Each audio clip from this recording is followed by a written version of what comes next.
If it's Friday night, oh yes it is. Strictly Sports. Hello friends, Anthony Flory here with you for another exciting edition of Strictly Sports. We are delighted to have you with us here on this Friday night, this first Friday of summer, and we just want to let you fine folks know that tonight's broadcast is going to be the best damn son of a bitch we ever called. I'm going to tell you that right here and right now.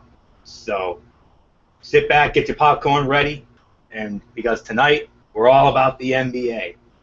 I mean, there are several stories that we could talk about, but we're going to have to save those for the next couple of weeks because, next Friday night we're doing our special Friday night edition of the Wrestling Forum. I couldn't be any more delighted about that. I mean, you know how successful our last one was, so.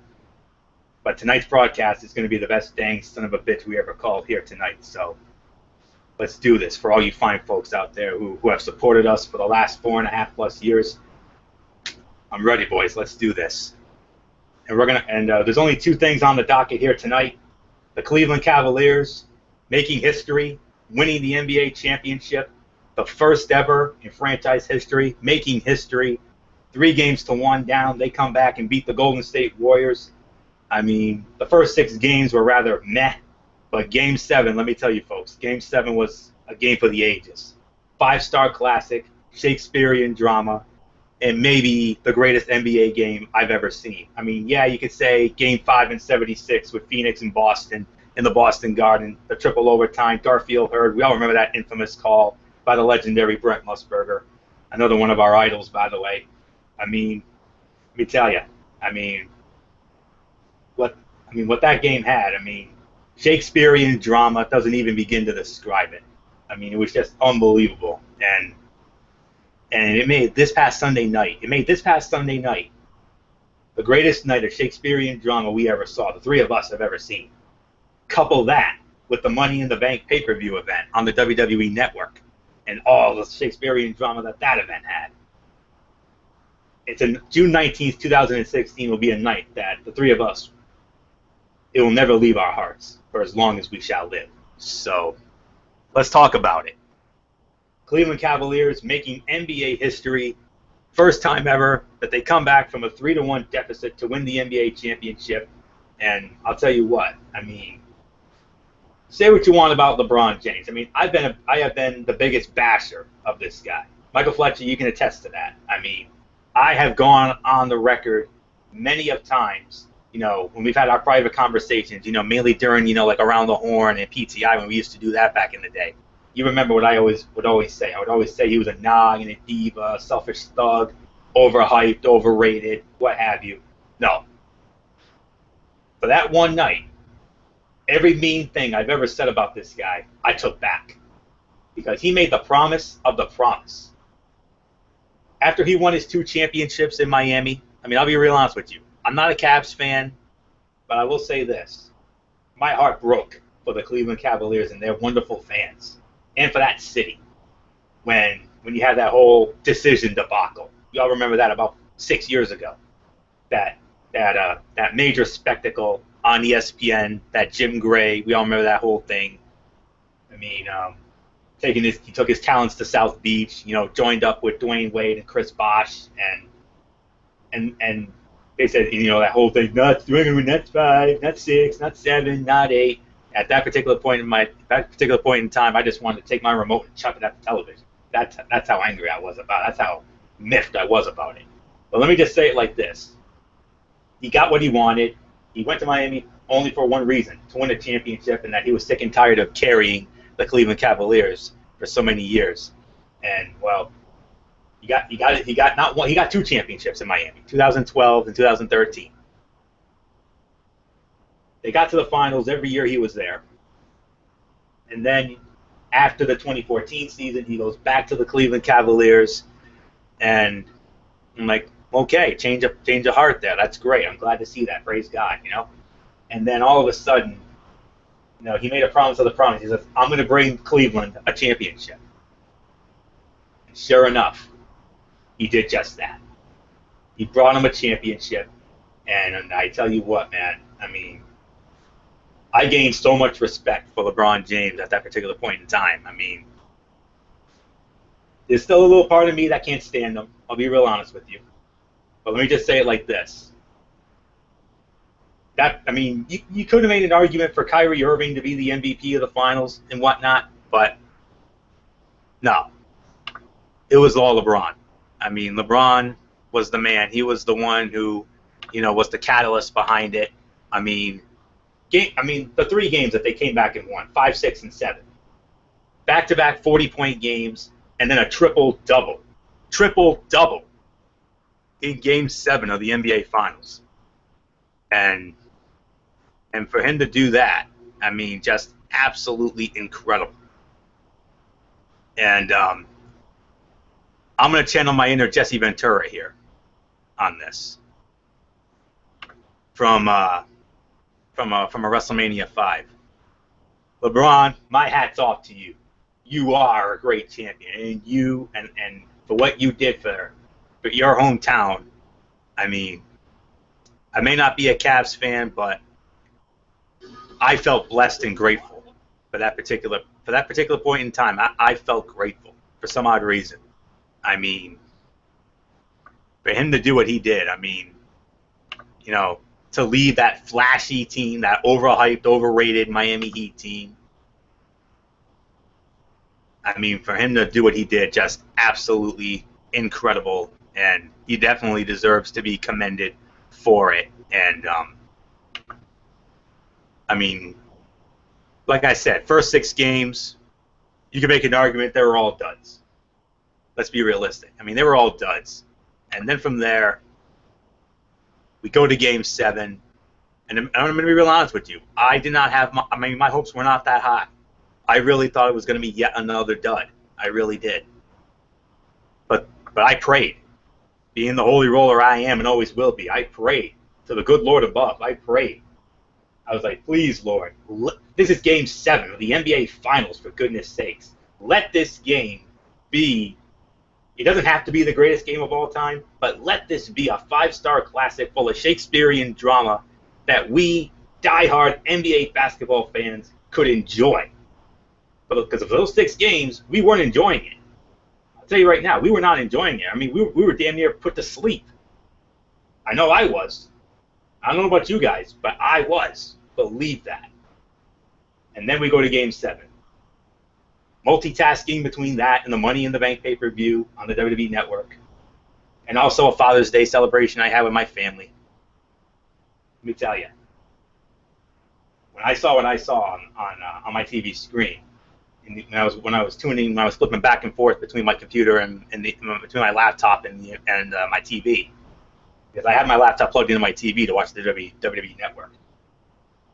When I saw that it was a close game, and then Michael Fletcher posts a Facebook video, posts a video on his Facebook saying, "Yo, man, this is the greatest Game 7 I've ever seen." You damn right it was. Absolutely spot on, Fletch. You could not have been any more right about that. LeBron James had 27 points, 11 assists, and 11 rebounds. Kyrie Irving, 26 points and 6 rebounds. J.R. Smith chimes in 12. Kevin Love, 9 points and 14 rebounds.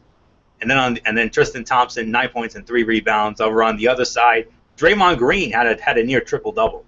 32 points, 15 rebounds, 9 assists. Stephen Curry, 17 points, 5 rebounds, 2 assists. Klay Thompson, 14 points, 2 assists, 2 rebounds. Harrison Barnes, 10 points, 2 rebounds, and an assist. And then Sean Livingston, 8 points, 2 assists, and a rebound. Let me just say this. I mean,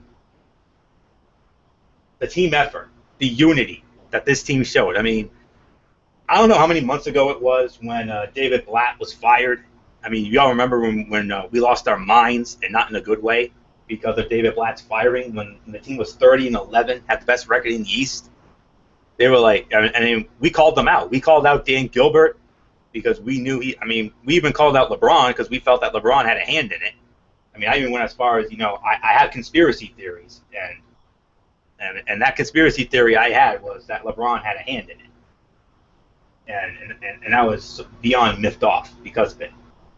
And then from there, enter Tyronn Lue, who is now, with this win, Tyronn Lue, 4th youngest coach in NBA history to win an NBA championship at the age of 39.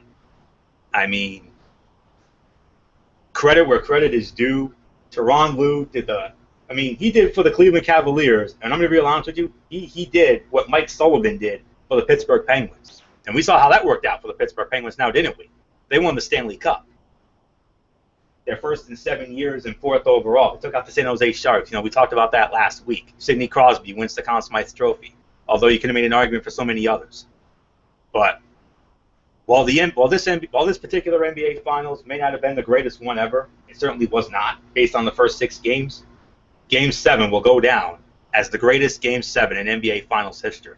The previous greatest Game 7 I ever saw, 1994, when the Houston Rockets knocked off the New York Knicks to win their first ever NBA championship at the old Summit in Houston. Now I'm going to be honest with you again. That's going to be a theme here tonight. I have a mutual friend of my older sister who she works with. Her name is Dawn. She is a diehard Golden State Warriors fan. What a difference a year makes for her. 1 year ago, she was celebrating an NBA championship for her team. She's a diehard Warriors fan. 1 year later, she goes from celebration to heartbreak. My heart broke for her. I felt for her. I really did. But let me just say this. As much as my heart was breaking for Dawn and all the Golden State Warriors fans, I mean, the record-setting season that they had, 73-9, you're never going to see that again, friends. Let me tell you. Look at the Cleveland Cavaliers.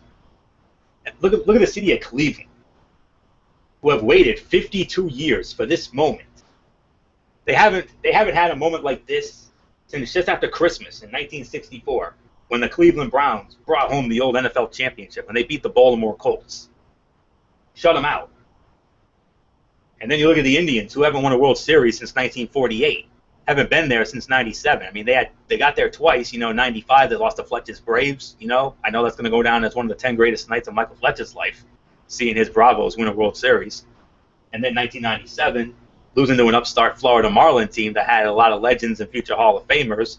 And, of course, a manager in Jimmy Leland who, we were all praying for would finally win the big one, and he damn sure did. So my heart does break for you Golden State fans, especially you, Dawn. But at the same time, my heart could not be any happier for a city that had longed for a championship. Heartbreak after heartbreak after heartbreak. Look at those Cleveland Brown teams in the 1980s. Bernie Kosar.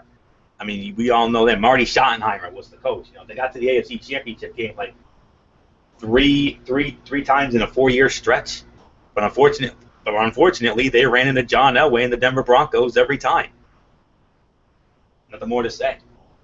That's the closest they've ever been to the Super Bowl. And then, and then they hit the hard times. They had a couple of good years here and there. And then you think of what that city's been through. With that whole thing, that whole ridiculous spectacle with Johnny Overhype, and then of course, with all the what that Johnny Overhype put that franchise through. Thankfully, he's not a problem there anymore. And then you look at the Indians. The Cleveland Indians are one of the hottest teams in baseball right now, if not the hottest team in baseball right now. Credit that to Terry Francona, Mr. Bullock. You know all about Terry Francona. Look what he did for your Red Sox, for goodness sakes. He brought you boys 2 World Series titles in a 4-year stretch. In 2004 and 7, broke the curse of the Bambino, the greatest curse in the history of sports. That was broken, and of course that is the Chicago curse. The Chicago Cubs. Over 100 years since they won a World Series, and Matt Ward's got to be, going nuts right now because his team's got the best record in all of baseball. Who would have thought? But no city had been more snake bitten than the city of Cleveland. For 52 years, that city was snake bit. That was until Sunday night, June 19th, 2016. LeBron James and the Cleveland Cavaliers. And I'm going to share something with you folks. I'm going to screen share from my notes here. They say a picture is worth 1,000 words. But let me tell you, that's not worth 1,000 words. That's worth a billion. Yeah, I didn't say million. I said billion with a B.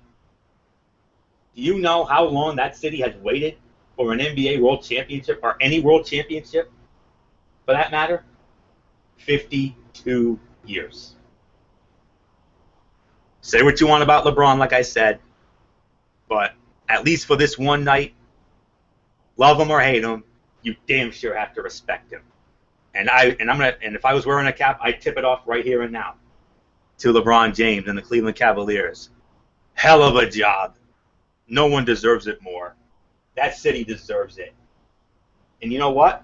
That's not the only championship they're celebrating. I don't know if you guys know this, but they have an American Hockey League team. They have an AHL franchise, the Lake Erie Monsters. And about a week before, at the Quicken Loans Arena, guess what they did? They won the Calder Cup.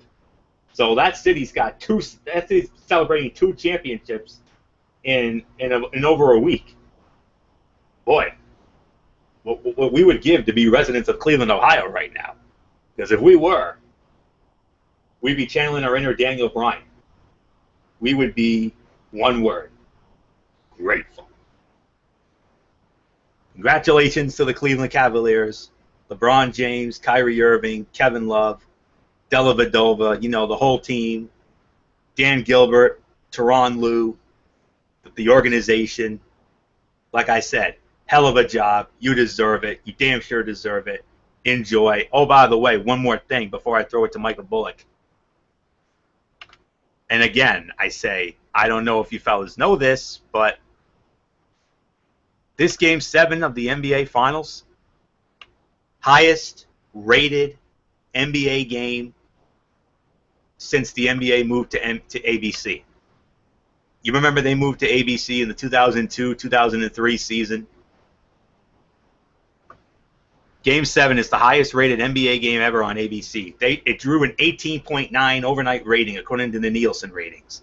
The telecast, in which the Cleveland Cavaliers defeated the Golden State Warriors in an all-time classic, peaked with a 25.5 overnight rating from 10:30 to 10:45 p.m. Eastern Standard Time. The 18.9 overnight rating for Game 7 is the highest rated sports telecast on ABC or ESPN in a decade, since 2006. Additionally, last night's Game 7 was up 7%. Count that, 7% from the most recent NBA Finals Game 7, Miami and San Antonio in 2013. That drew a 17.7 overnight rating. The second highest rated NBA game ever on ABC was Game 7 of the 2010 NBA Finals between the Los Angeles Lakers and Mr. Bullock's Boston Celtics, which drew an 18.2 overnight rating. NBA Finals on ABC was expected to win the night across all of television for the 55th consecutive time. Game 7 became the most watched NBA game ever on Watch ESPN across all metrics. It generated 96,276,000 total minutes streamed, 1,760,000 unique viewers, and an average minute audience of 598,000 viewers, which is the most for a non-World Cup event ever on Watch ESPN. NBA Finals Game 7 on ABC delivered a 46.3 in the Cleveland market, making it the second highest rated NBA game ever in the market. In San Francisco, the game generated a 39.4 rating, which also ranks second all-time for an NBA game. How's that? So there's really nothing more for me to say. I've already had my piece, and with that, I'm going to bring in the first of my 2 esteemed partners in crime, the one and only Mr. Michael Bullock. Of course, Michael Fletch is here too, but Michael Bullock, I'd like to have you chime in with your thoughts about the Cleveland Cavaliers and, the series in general, Game 7, and of course what I just told you, that little schematic I just shared with you all about the highest rated game in the history of the NBA on ABC. So, Michael Bullock, it's all yours, man. All right, thank you very much, Anthony Florio. Yes, this is Mike Bullock here for another edition of Strictly Sports on this Friday night, the first Friday of summer. Yeah, I mean, what can you say? I mean, the first 6 games of this NBA Finals, I mean, they were pretty much meh because every single game, the first 6 games were pretty much blowouts. I mean, the series started it started Thursday, June 2nd, and of course the Warriors blew out the Cavs 104-89. And then in Game 2, the Warriors once again blew them out 110-77. And then once the series got to Cleveland Cleveland finally got on the board in the series with a 120-90 victory, another blowout. And then the Warriors took Game 4 to take a 3-1 series lead with a 108-97 win. And we were all thinking, yeah, Warriors are going to end up winning the series. They're going to repeat as NBA champions. But LeBron James and the Cleveland Cavaliers were not going away. And this is where, LeBron James, say what you want about LeBron James. He could be a nog and a diva, but what he did the last 3 games of the NBA Finals, and he is the reason why the Cleveland Cavaliers made history and became the first team to come back from a 3-1 series deficit to win the series in the NBA Finals. And like I said, what LeBron James did was legendary. It all started with game 5. He had 41 points, 16 rebounds, and 7 assists, and he played about 42 minutes in the game. And he wasn't the only one who had 41 points.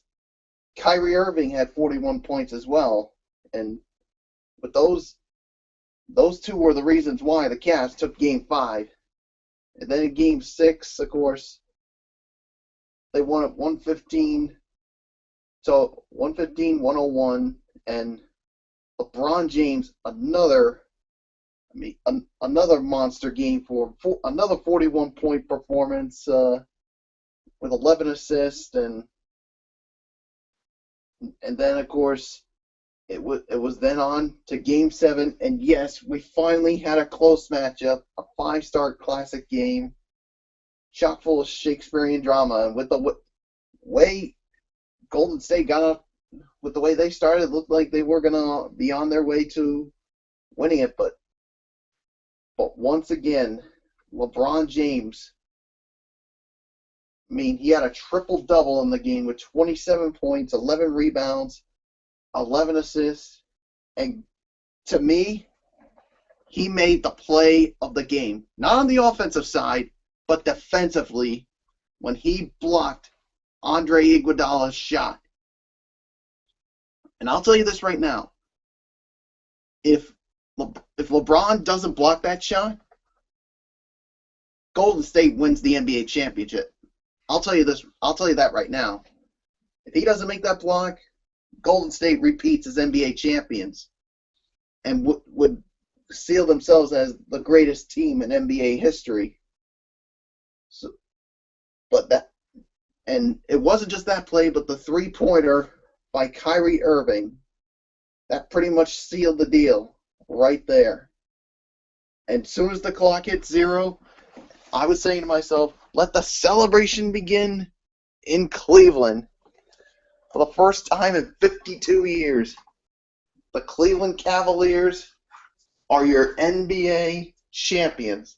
Yes, that is right. The Cleveland Cavaliers are your NBA champions for the first time in franchise history. And, when LeBron James was drafted by Cleveland, they had some success and even went to the finals in 2007. And of course, that ended up with them getting swept by the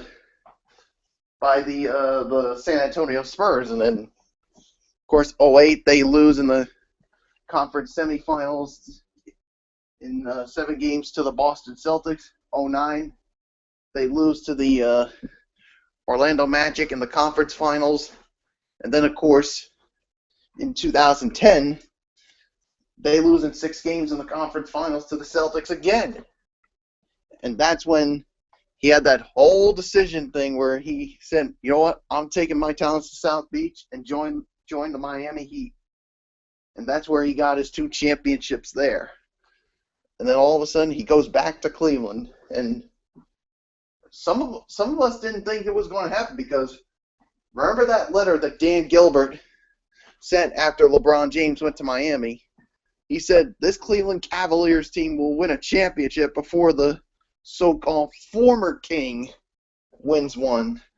Yeah, all it did after LeBron left, the Cleveland Cavaliers were one of, if not the worst teams in the NBA over the past few seasons. And then, of course, LeBron goes back home to Cleveland, leads them into the NBA Finals to lose in 6 games to the Golden State Warriors. But LeBron James finally delivered on that promise, brings an NBA championship to the city of Cleveland, and no surprise, was a unanimous choice for Finals MVP. And, I mean, especially with what he did in those last 3 games. And, I mean, you could see LeBron James, once the buzzer went off, was so filled with emotion and knowing that he delivered on his promise to bring the city of Cleveland, an NBA championship. And he even said that he thinks this championship is even more special than the 2 he won in Miami because it's in his hometown. So you saw that parade over there in Cleveland. I mean, they were celebrating like crazy. So nobody deserves it more than that city of Cleveland. And yeah, their baseball team, the Cleveland Indians, I mean, they're playing well. They're playing really well right now. And all the city wants to talk about right now is the Cleveland Cavaliers, of course, winning that NBA championship. So, and it's amazing. I mean, the crazy season it was for Cleveland. I mean, David Blatt began the season as their coach, and despite having the best record in the Eastern Conference, he got fired. And then they turned to Tyronn Lue as their interim coach, and or the new head coach, I should say, and he actually had this team playing even better than when David Blatt was the coach. And it results now in an NBA championship. So congratulations to the city of Cleveland, to Dan Gilbert, to Coach Tyronn Lue, LeBron James, Kyrie Irving, Kevin Love, and the rest of that Cleveland Cavaliers team. They worked their ass off to bring the city of Cleveland an NBA championship, and to the city of Cleveland, celebrate, because you certainly deserve this moment. Congratulations, Cleveland Cavaliers. You're 2016 NBA World Champions. Fletcher, your thoughts? Well, there's really nothing more to add to this. I mean, what you've just witnessed, what you've heard from Anthony and Michael Bullock has been basically the main truth. It's been an unbelievable season. It was an unbelievable final. Yes, I know there was a lot of disappointment, at least in the first 6 games of the NBA Finals, because a lot of them were all blowouts and nobody really cared about those games. But Game 7 made it worth our while.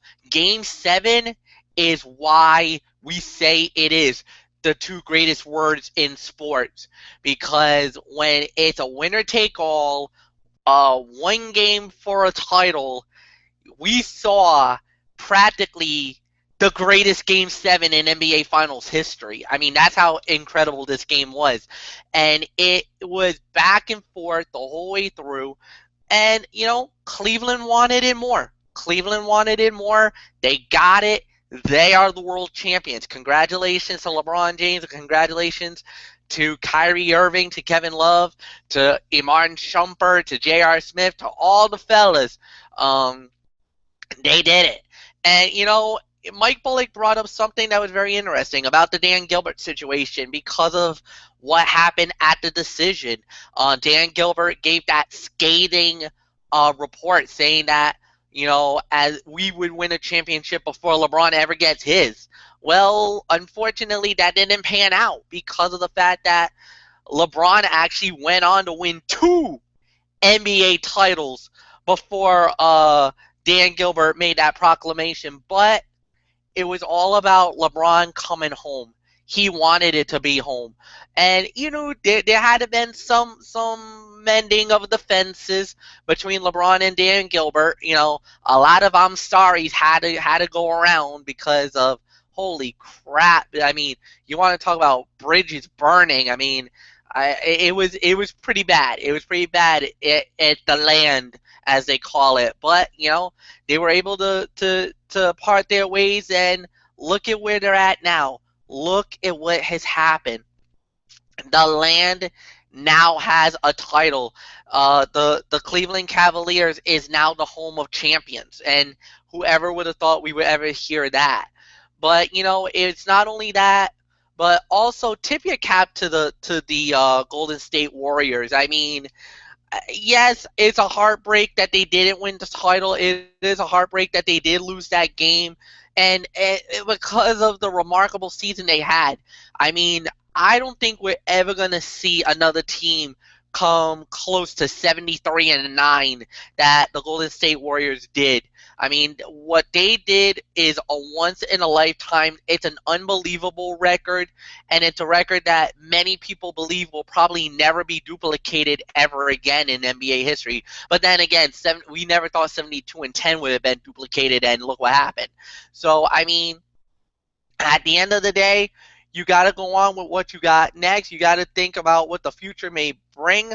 But one thing is for sure, guys, this was an unbelievable NBA season, one to remember, and one that I truly believe we cannot wait to see in the very near future. But one thing is for sure, this was a great final, well, at least a great Game 7, I'll say that.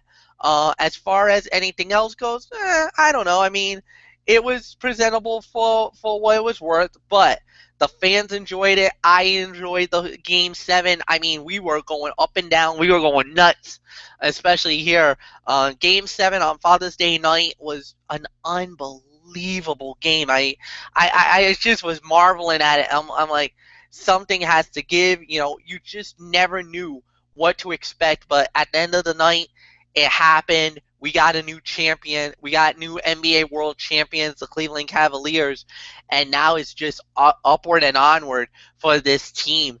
It's going to be fun, with free agency starting on July 1st. We're getting into the draft in just a matter of minutes, so we got a lot to talk about, but this offseason is definitely going to be a very interesting offseason, to say the very least, but all in all, a great way to end an NBA regular season and a postseason that definitely is one for the ages. I really enjoyed it. Nothing more to say.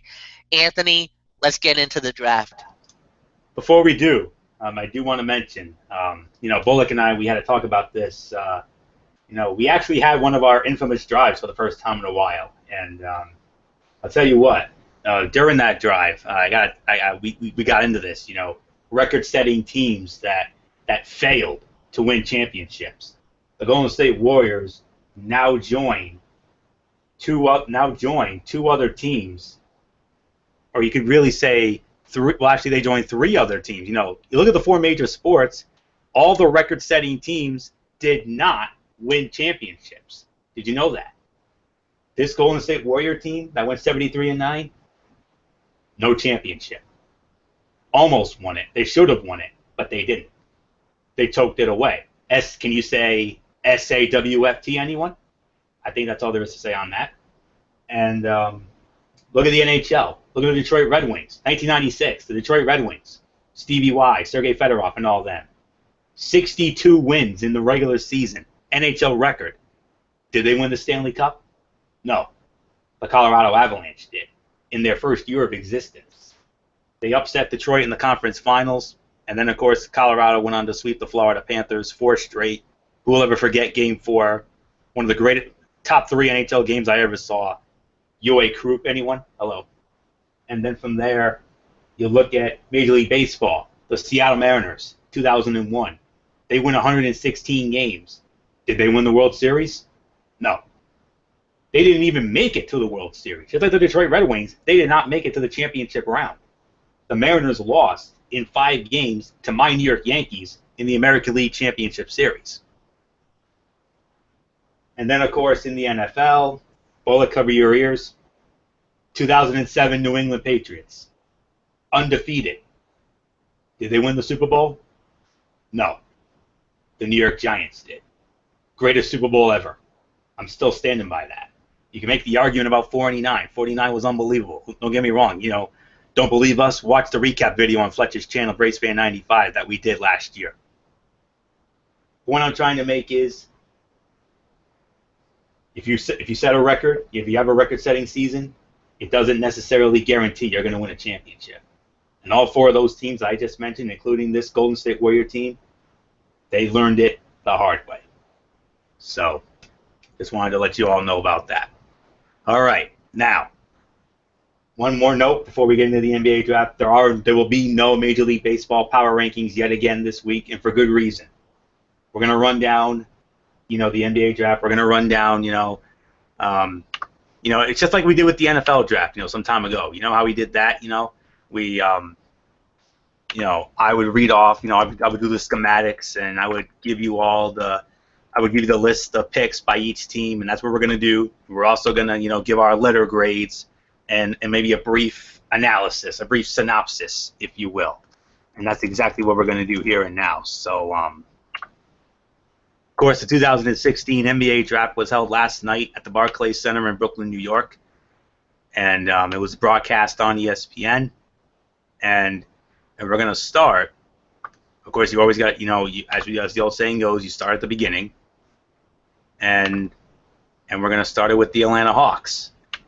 And the Atlanta Hawks had 3 picks, and here's who they selected as follows. Round 1, pick 21, DeAndre Bembry out of St. Joseph's.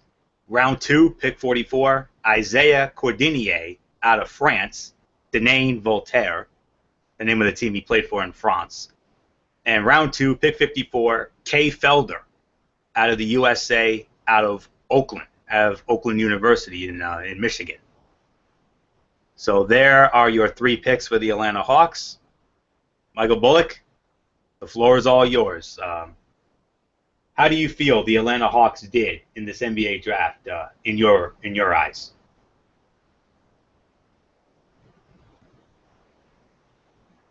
Bullock, you with us? I'm right. Okay. Just had to unmute my mic there. So. Of course. Yeah.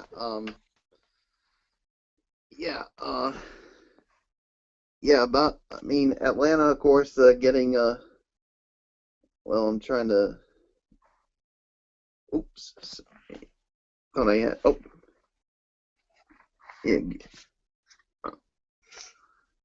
Oh, I thought I had it here.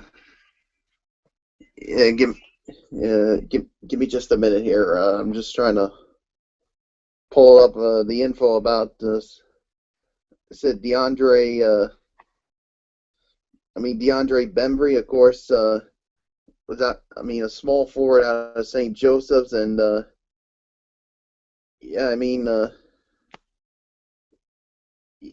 course,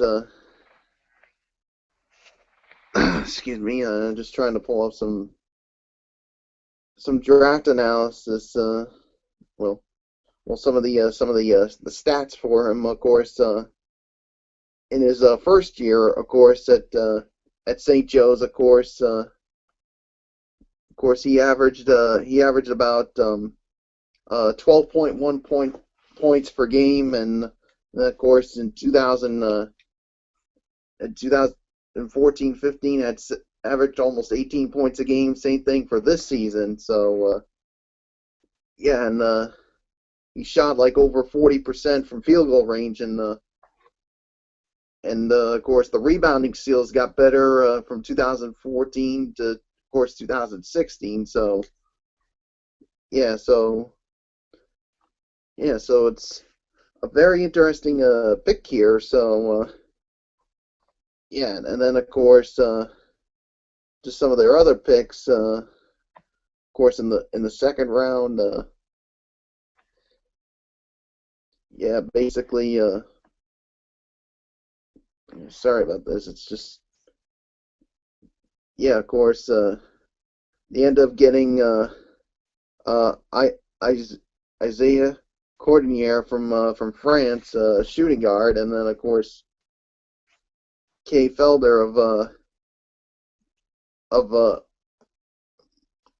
course of Oakland University. So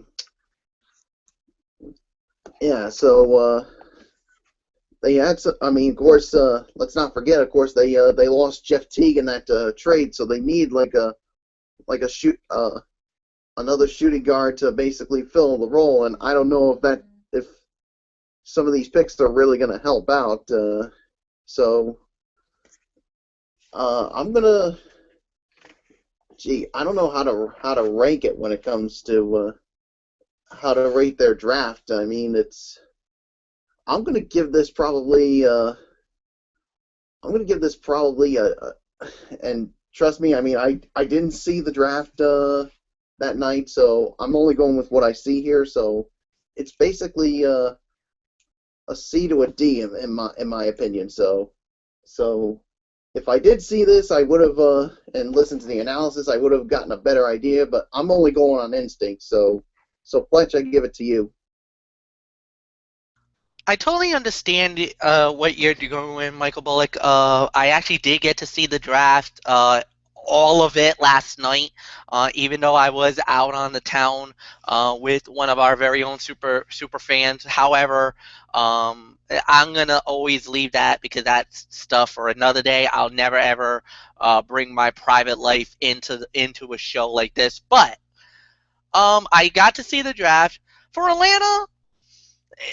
Okay, it was good for what they needed to do. You know, you need the size, you need strength, you need help. For the credit that they got, you know, they got guys that can contribute right away, but it's no small feat. I mean, they're gonna have to do a lot of work, especially if they're gonna go for if they want to be competitive in the Eastern Conference, because in my opinion, Boston got better. Cleveland, they're the reigning champions. They don't really need to do much. Boston looks good. The Knicks look good. You really need to stay pace with these guys in the East. So, I mean, my letter grade for the Atlanta Hawks, I got to give them a B. I think they did an okay job. It's not amazing, not the biggest thing out there, but I will say this. I think their second round pick that they got from France is a nice guy, nice athletic guard. But here's the thing. Normally when you get a guy outside of Europe, when you get one of these international guys, they have an option. They could actually come right away to the United States, or they could stay in their country, play a couple of years. So if you're Atlanta, you don't really need them right away. You don't have to bring them to the NBA right away. You can use a DeAndre Bumbery, let him be your guy, be the face, and that what they could work with right out of the gate. And they can use him. You know, he's a good small forward. You could use him as a 3. You could parlay him as a 2, which is a shooting guard, because he got the size, he got the length. He'll bring you into that type of fold. I liked what I saw, especially from Atlanta. I got to give this at least a solid B. So, Anthony, what says you? What says me, Michael Fletcher, is I 100% agree with you. I'm going with Michael Fletcher in this sentiment. But let me give you my little synopsis here. The Hawks acquired the 12th pick by way of the Jeff Teague trade, and while Taurean Prince was a bit of a reach at that point and probably would have still been available by the 21st pick, he is a good fit for what they like to do. After all, he is a very good shooter, gets it done on the boards, and has some versatility on the wings. They then continued on the wing push by taking DeAndre Bembry, but he is an interesting fit considering he's not much of a shooter. However, he has some ability to create offense, and he can be a tough defender. So with that said, my letter grade, same as Michael Fletcher's, it's a solid B. Absolutely spot on, Fletch. Absolutely. Move on to our next team, and, well, it's the first of our 2 teams here. Michael Bullock's Boston Celtics. And let's see who the Boston Celtics selected. Now, I'm just going to go in order by list here. So I'm not going to run down the round and pick, otherwise we'll be here all night. But we're still going to make this the best damn broadcast ever, so you can believe that. Celtics, here's who they drafted. Jaylen Brown, out of the University of California. Gershon Yabusele out of France, Rouen Metropole. Ante Zizic out of Croatia, Cibona Zagreb. Deontay Davis, Michigan State. Raid Zagoric, Serbia, Megalex. Demetrius Jackson out of Notre Dame. Michael Fletcher should know him very well because of his ACC ties. Hometown boy, Ben Bentel. Yes, he's from Ghana, but where did he play his college ball? Providence College. Yes, one of the two big names, the other being Chris Dunn. We'll get to him later.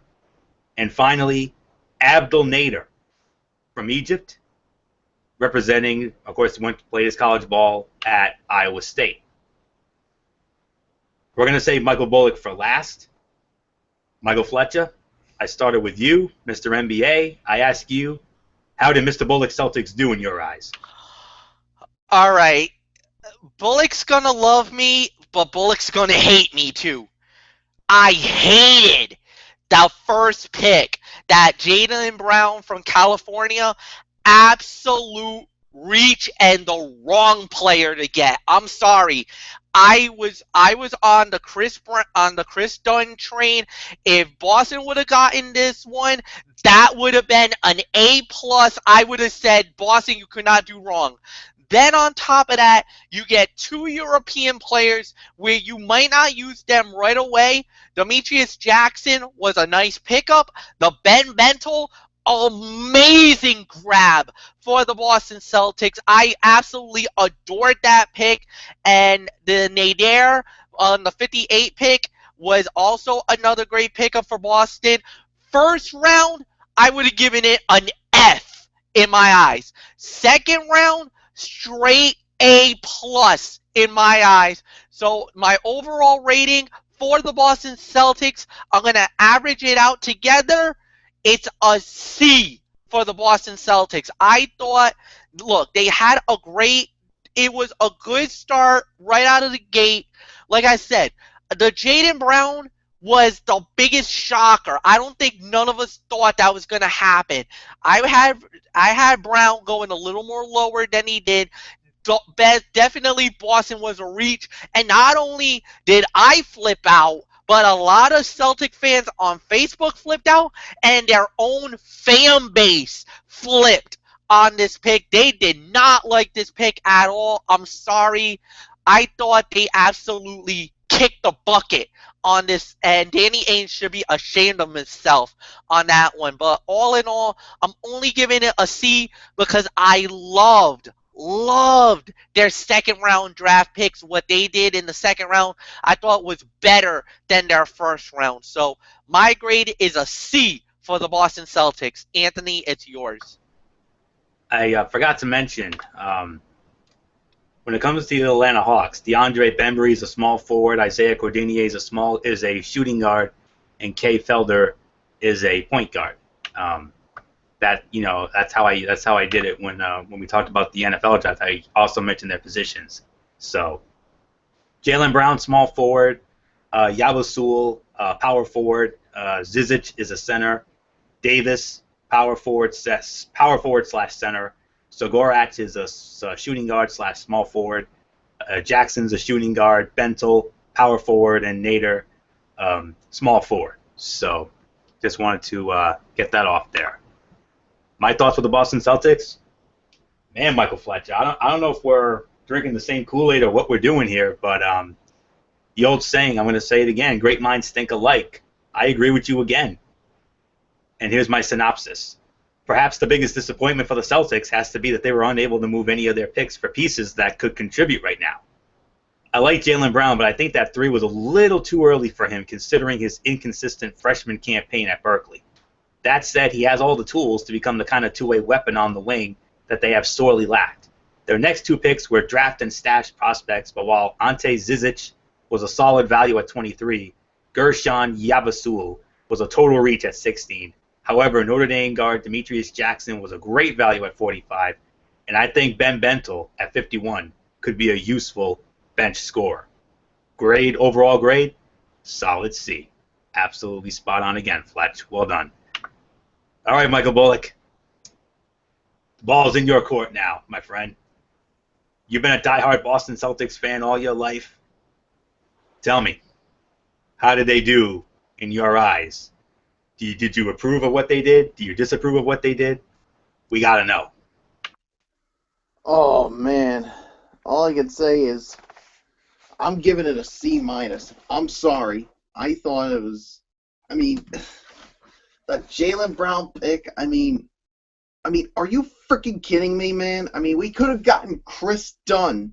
I mean, if they had gotten Chris Dunn, then the first round would have been much better. But Jaylen Brown. I mean, many experts predicted this guy to go lower than what the Celtics picked. Where the Celtics picked him, and they go with him as the number 3 pick in the draft. I'm sorry, I don't like it. It's a piece of crap in my opinion. It was a total waste of a pick. They could have done something with that number 3 pick. They could have traded it, but no, they decided, you know what, we're just going to use it anyway. So they definitely screwed up on that one. All the other picks, I mean, I did like, especially the Ben Bentil one. So C minus, and oh man, that Jaylen Brown, and Celtics fans have every right to be pissed off about that, and I am pissed off about it. They could have traded that pick, but no, they decided to hold on to it, and this is what we get for it. No, I don't like it. Danny Ainge could have done much better than that. It should have been Chris Dunn, in my opinion. So. Enough said. I'm done. Florio, please, let's move on. And move on we shall to the Brooklyn Nets.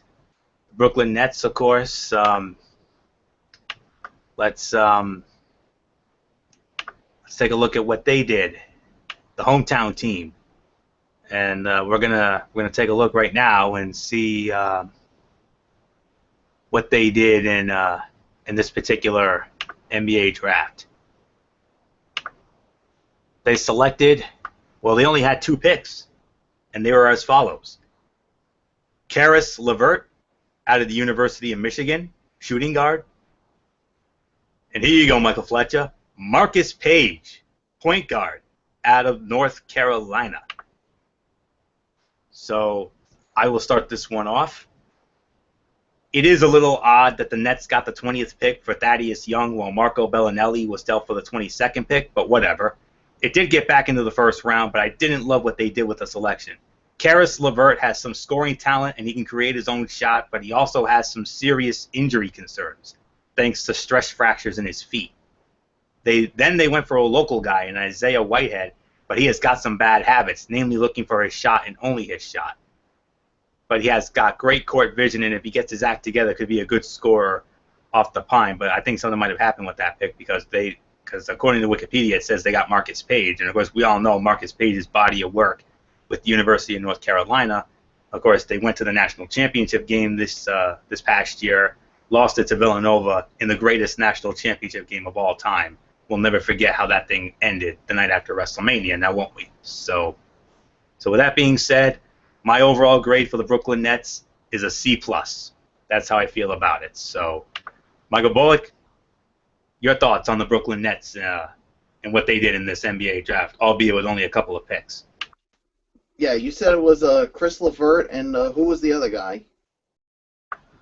Well, according to Wikipedia, it said that Marcus Page was drafted, but I'm also seeing Isaiah Whitehead. I don't know. It's Isaiah Whitehead because I'm looking at the Bleacher Report when it comes to the draft grades, and that's what it says. So, yeah, I'll give it a C+ as well. I mean, of course and according to what the draft analysis or the report cards on the Brooklyn Nets when it comes to the Bleacher Report says, kudos to the Brooklyn Nets for biting the bullet. There's no more waffling between rebuilding and trying to remain competitive. General Manager Sean Marks traded Thaddeus Young to the Indiana Pacers for this pick. He used it on a potential home run swinging for the fences with Chris LeVert's upside, a pair of stress fractures in his push this Michigan product down most draft boards. But LeVert remains a talented prospect with prototypical size, athleticism, and shooting. He will serve as a primary scoring option though Brook Lopez should draw enough defensive attention that he won't be overwhelmed as a central piece of this rebuild. So essentially, trading Young for LeVert sounds bad in a vacuum, but if he stays healthy, the rookie is a premier talent. So, and with so few lottery picks and so little free agent appeal throughout the foreseeable future, the Nets were the perfect team to take this gamble. And when it comes to Isaiah Whitehead, the Nets need players who can score, and they're likely going to give Isaiah Whitehead every opportunity to do so. Throughout his brief career at Seton Hall, the two-guard proved not only that he was able to put the ball in the basket, but that he was willing to do so at the expense of everything else. Brooklyn will have to break his bad habits and maximize his innate talents on the offensive end, including strong court vision. This is a risky move, but once more, Brooklyn is supposed to be taking chances. So to me, I think this is a C to a C plus, in my honest opinion. So Fletch, I give it to you. I agree with Michael Bullock. This is a C performance. When you're bad as the Brooklyn Nets, you simply need good players, to say the very least. That's exactly what Levert and Whitehead are. These selections feel a little weird though. Levert at number is a first-round talent who couldn't really stay healthy throughout his college career and probably could have been acquired in the second round. Meanwhile, Whitehead is a local legend who's staying and is going to play in Brooklyn. Not necessarily a good thing, but when you get Whitehead, from Seton Hall, who's very familiar with the Barclays Center, he has gotten a chance to play there a little bit because he is a local boy. I would have gone with the Marcus Page, but he got traded away to Utah. He got traded away. Marcus Page got traded away, I should say. And this is what happened there. So no, I mean it's a C. Nothing bad to say. Anthony, the next team. And that next team is the Charlotte Hornets. Now, the Charlotte Hornets only had one pick.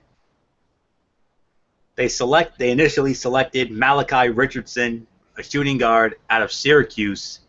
But wait, they traded him to Sacramento in exchange for Marco Bellinelli. So let's keep that in mind. I believe Bullock starts this off, correct? So, yes, yeah, Bullock starts this one, right? It's Bullock. Yep, Yeah, all right. Okay, I just wanted to be clear on that. All right, Um, Michael Bullock, Charlotte Hornets, one pick, Malachi Richardson. They trade him to the Sacramento Kings for Marco Bellinelli. What do you say about that? all right. Yeah. Yeah. Hold on, just a sec. Yeah. Yeah. Give me just a minute here. Yeah. Actually, Florio, can you have Fletcher lead off on this one? Fair enough. Michael Fletcher, what says you about what the Charlotte Hornets did? I gotta give it an NA because technically when you give away that draft pick, it's not gonna affect the team at all. You decided to get a good alternative.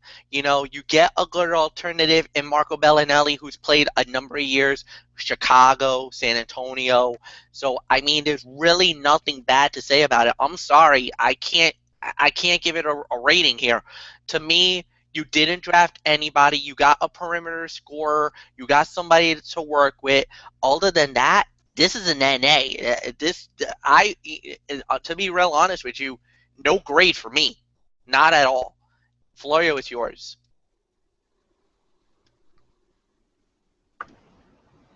Man, oh man, I mean, We're on a roll yet again, Fletch. You're absolutely right. As I just alluded to, the Hornets traded their 22nd pick to Sacramento in exchange for Marco Bellinelli. Now, while Bellinelli is another solid perimeter shooter for a club that really has come to value the three ball, is he really worth the 22nd pick in the draft? After all, he really wasn't that good during his sole season with the Kings.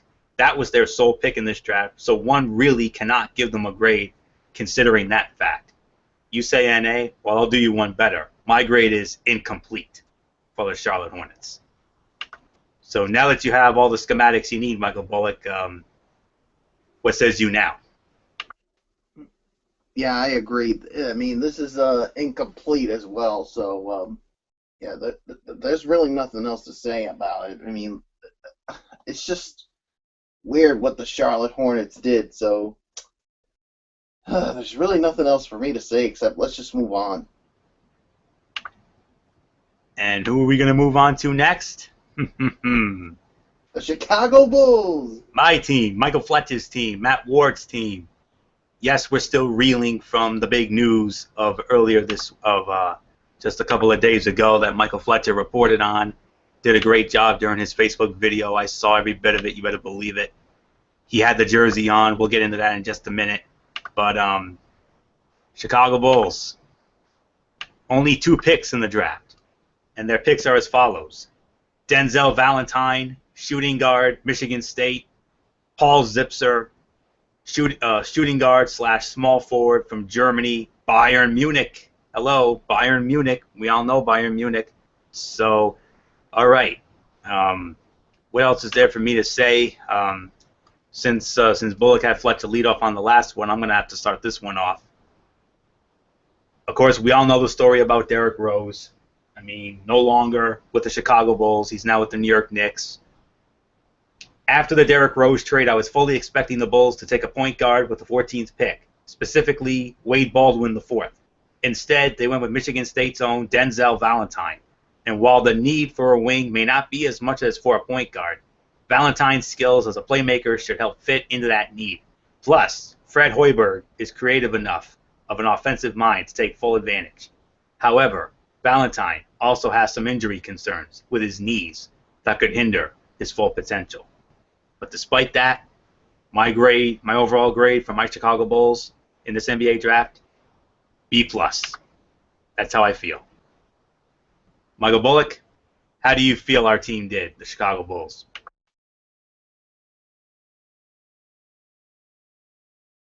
Yeah, I agree. It's a B+.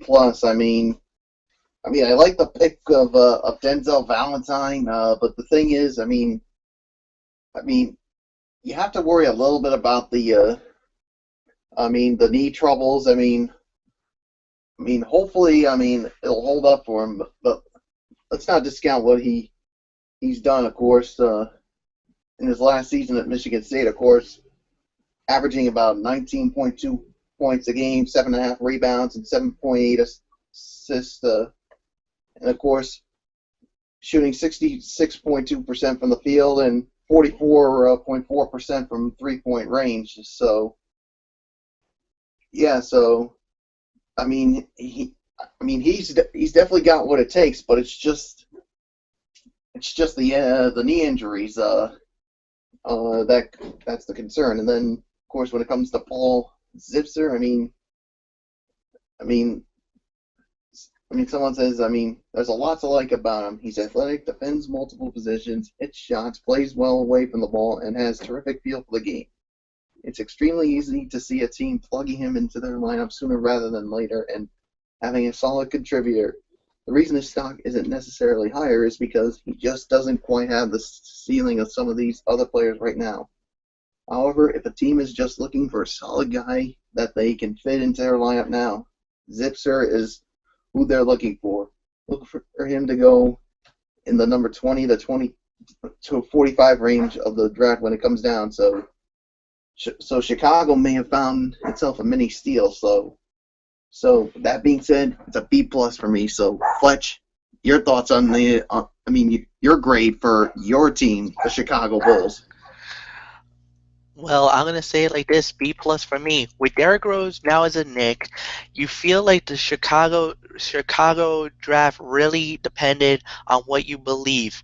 Valentine can step into Rose's shoes as a potential playmaker or not. I do believe, and I think that the Bulls got a flat out steal. Now, Valentine isn't a traditional point guard, but is a playmaker in every sense of the word, a guy who can handle the ball, pass, rebound well for his size. There is a reason why he is the National Player of the Year. Oh, by the way, as long as Valentine can stay healthy, which isn't really a given, he should have a long and productive career in the NBA. As far as Paul Zipster goes, it's basically a stash, and that is a draft and stash.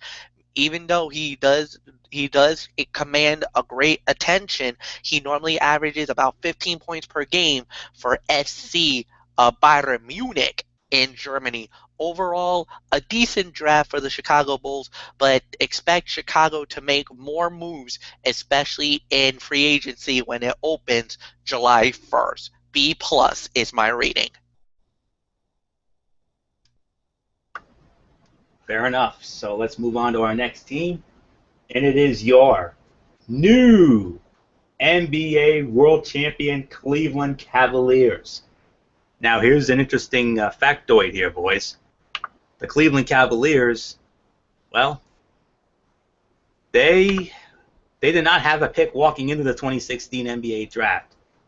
With the 54th pick in the draft, the Atlanta Hawks, as you know, selected Kay Felder, but the Cleveland Cavaliers bought him from the Hawks. So, Kay Felder, the guard, out of the University of Oakland in Michigan.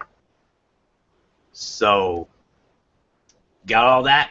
So, Michael Bullock, this one little move that the Cleveland Cavaliers, how would you describe that?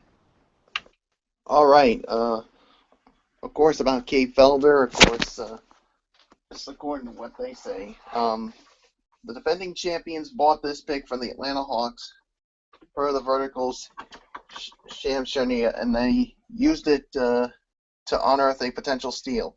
He's a 5'9" Dominique Wilkins. Oakland head coach Greg Camp recently said about his former point guard.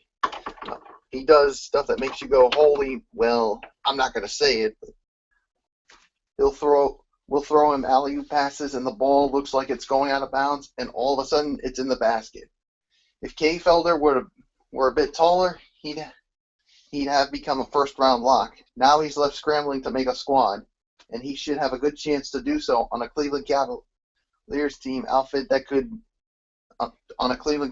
outfit that could be looking to move on from both Mo Williams and Matthew Dellavedova. Best of all, Felder has learned how to play off the ball, something that's fairly abnormal for a player with such diminutive stature, and that should bode well for his chances to succeed on a team that also employs LeBron James. So, well, since they bought this pick, and you know, I really don't know how to rate this rate the draft. I mean, since they literally just bought this pick, since they bought it from the Atlanta Hawks, so I don't know. So Fletch, I give it to you. Am I hearing that you're possibly giving this one an NA, Michael Bullock? Is that No, where no, you're I'm going with I'm it? just saying I don't know. You don't know. Yeah. All right. Since they bought this pick, I mean, I don't know how to. Here. Let me try to clarify it. Maybe I'll lead you into the direction that I'm going. Felder could be a nice replacement in the Cavaliers rotation if Matthew Dellavedova leaves or is forced to leave during free agency. At the same time, let's be honest. You could easily call this an A plus because of the fact that the Cavaliers are the NBA World Champions. Yeah, I was probably leaning towards that. However, it is the best move. It is also the best move, and will be a few moves as possible. You know, this time, and you could take off your shirt. You could take off your shirt, J.R. Smith, and enjoy this one. To me, I mean, I can easily call this an A move because look at where he's going. You're going to the NBA World Champions. So I mean, any move you do, any position that you're in, you're already right on the cusp of being a world champion. Now, like you said, and Michael Bullock alluded to it, there's going to be some free agent moves around. They're going to have to free up some cap space, because of the fact that a lot of the guys are probably not going to stick around. And normally, in the second round draft pick, you're not guaranteed to be on a squad. So for me, I get it. I know why they probably did this move, and I know a lot of people's probably going to be like, you're not going to get a lot of hoopla about it, but let's be realistic. I think Cleveland did what they thought was right, and it's always good to always acquire something at the end because of the fact that you know it's best to stick with what you got. And plus, with Cleveland, they were ranked the number 4 team in the NBA last season, was scoring over 108 points per game. Their defense was only ranked 10th. Now, if they use him as a defensive player, then you definitely got something to work with. But look at what they got, and look who are the free agents. You got Matthew Dellavedova, who's a restricted free agent. You got Jordan McRae. I think he's gone. J.R. Smith, Mo Williams. So there is definitely a need for a point guard. This is definitely going to fit. Now, how's it going to look at the end of the day? We'll have to wait and see. But you still got Kyrie Irving. You still got Iman Shumpert. So you're going to have enough guards to help. This guy is more of a filler to work off the bench if he does stay on the roster. I mean, you easily could call this an NA. This is another incomplete, but this is definitely where you can go more than anything else. So Anthony, I give it to you. Yeah, you really don't know. I mean, you could call it an NA, but I'm not. I'm going to be real honest with you. I absolutely love this move, and I'm going to be real honest with you. So here's my little synopsis here. The NBA champions only had 1 pick in this draft, and it came late in the second round after they bought the 54th selection from the Hawks.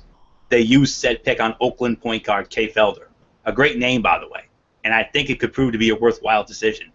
Felder may only stand 5'9", but you can make a case that his height is what mostly kept him from going earlier. After all, he has got some noticeable scoring talents, and with Mo Williams and Matthew Dellavedova both being free agents, he's got a shot to make the squad. So I don't care what you guys say on this, the best broadcast we've ever done here tonight. A-. That's my grade. My story, I'm sticking to it. If I'm wrong, hey, I'm wrong. Whatever. So with all that being said, let's move on to our next team, the Dallas Mavericks. And the Dallas Mavericks, as everybody knows, let's see what the Dallas Mavericks did with their picks. You see, Dallas Mavericks. Okay, here we go. Dallas Mavericks. 1 pick. They selected A.J. Hammonds, the center, out of the University of Purdue. And I believe... It's my turn. Yes, it is. All right. Michael Fletcher, Dallas Mavericks. How do you feel they did? I did not like this pick. Lack of athleticism. Yes, he is a 7-footer, but he doesn't play well in this modern of NBA. I'm sorry. I don't even think this guy's going to make the roster. Remember, like I said, second-round pick does not guarantee that you're going to be in the NBA. Some guys do good and make it through. Other guys, they fall by the wayside and don't do anything. I think Dallas kind of made a reach here. I think they could have gotten a better center at the situation. There was Ben Benthel. He was out there. I think he would have been a better fit. Plus, on top of that, look at what's going on. You need a power forward because of the fact that Dirk Nowitzki has opted out of his contract. He's now going to be a free agent on July 1st, and I know a few teams are definitely looking at possibly trying to get him. I'm sorry. This is at least a D. I could even go worse with them, but I'm going to be nice and give a little credit and a little nod because it is my boy Mark Cuban, and I'm a big Cuban guy. But let me tell you, man, this was an absolute waste pick. This was a horrific pick, and to me, I don't even think this guy is going to make the opening night roster. I don't even think he's going to make it into the NBA. I think he's D league bound for all that I know. D, that's my grade. Florio, it's yours. Ooh, wow, Michael Fletcher. Okay. Hey, you wanted it to be the best ever. Sometimes you got to be harsh in those nights too. And if we're gonna make this the best ever, I have to counteract that. And guess what? Thankfully, this is the time for me to do just that. I'm counteracting this. I disagree with you wholeheartedly, Michael Fletcher. I don't know what you saw from A.J. Hammonds, but let me tell you this right now. Dallas is another club that only had one selection in the draft, and it was one late in the second round, a range in which it can be hard to find solid, consistent contributors. A.J. Hammonds had himself a really nice senior season at Purdue, but he slipped in the second round because he is still very raw. He struggles with his conditioning and his motor. But Hammonds definitely has some skills, namely nice touch around the hoop, and he is a good athlete as well. Given the team's needs at the center, he could be worth a shot. So, Michael Fletcher, I wholeheartedly disagree with you on this. My grade for this is a solid B, and I don't care what you think about that. So, Michael Bullock, who do you agree with? Do you agree with Michael Fletcher, or do you agree with me? You know what? I'm gonna agree more with Anthony Florio on this one. I think this is a B as well. I mean, this is what the Bleacher Report says about the pick. I mean, can the Dallas Mavericks turn A.J. Hammonds into a steal? Few prospects seem to fall into the boom or bust category more than this physically gifted big man from Purdue. Attitude issues, a lack of conditioning, and a limited motor held him back during his time with the Boilermakers, but he took over games when locked in. It seems like one of two extreme outcomes is guaranteed here. Hammonds will either make the most of his athletic ability and skill around the hoop, turning into one of the biggest draft steals, or he'll quickly flame out and render the fruits of the number 46 selection obsolete. So B is my rating. So that being said, Florio, I think we move on to the Denver Nuggets. Yes, we do indeed move on to the Denver Nuggets, and we're going to see what they did in this NBA draft.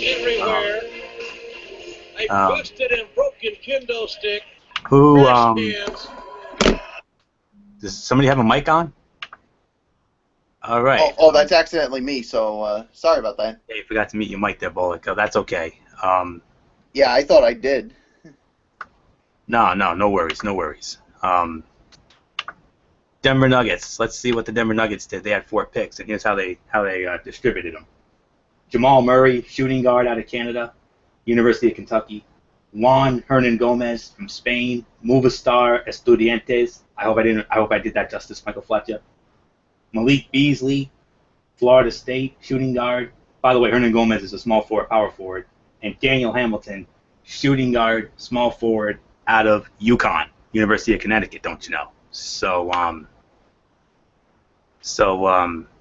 I believe I start this one off, correct? So here's how I do.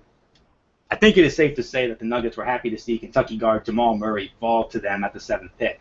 After all, they really could use a knockout shooter to develop next to Emmanuel Mudiay, and Murray has got the skills to be just that. Murray has got the skills from all over the floor, but he isn't an amazing athlete. Juan Hernan Gomez is a solid draft and stash prospect as he can hit the outside shot, while Malik Beasley gives them another solid shooter to help space the floor. And then you've got French big Peter Cornelet, who also has got the ability to be a useful stretch four. So my grade for the Denver Nuggets is an A minus. Absolutely love this draft for them. Michael Bullock, your thoughts on the Denver Nuggets? Yeah, I give this an A minus as well. I mean, yeah, when it comes to Jamal Murray, yeah,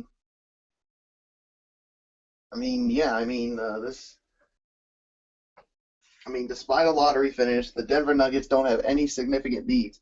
They boast talent and upside at every spot in the lineup, including the backcourt.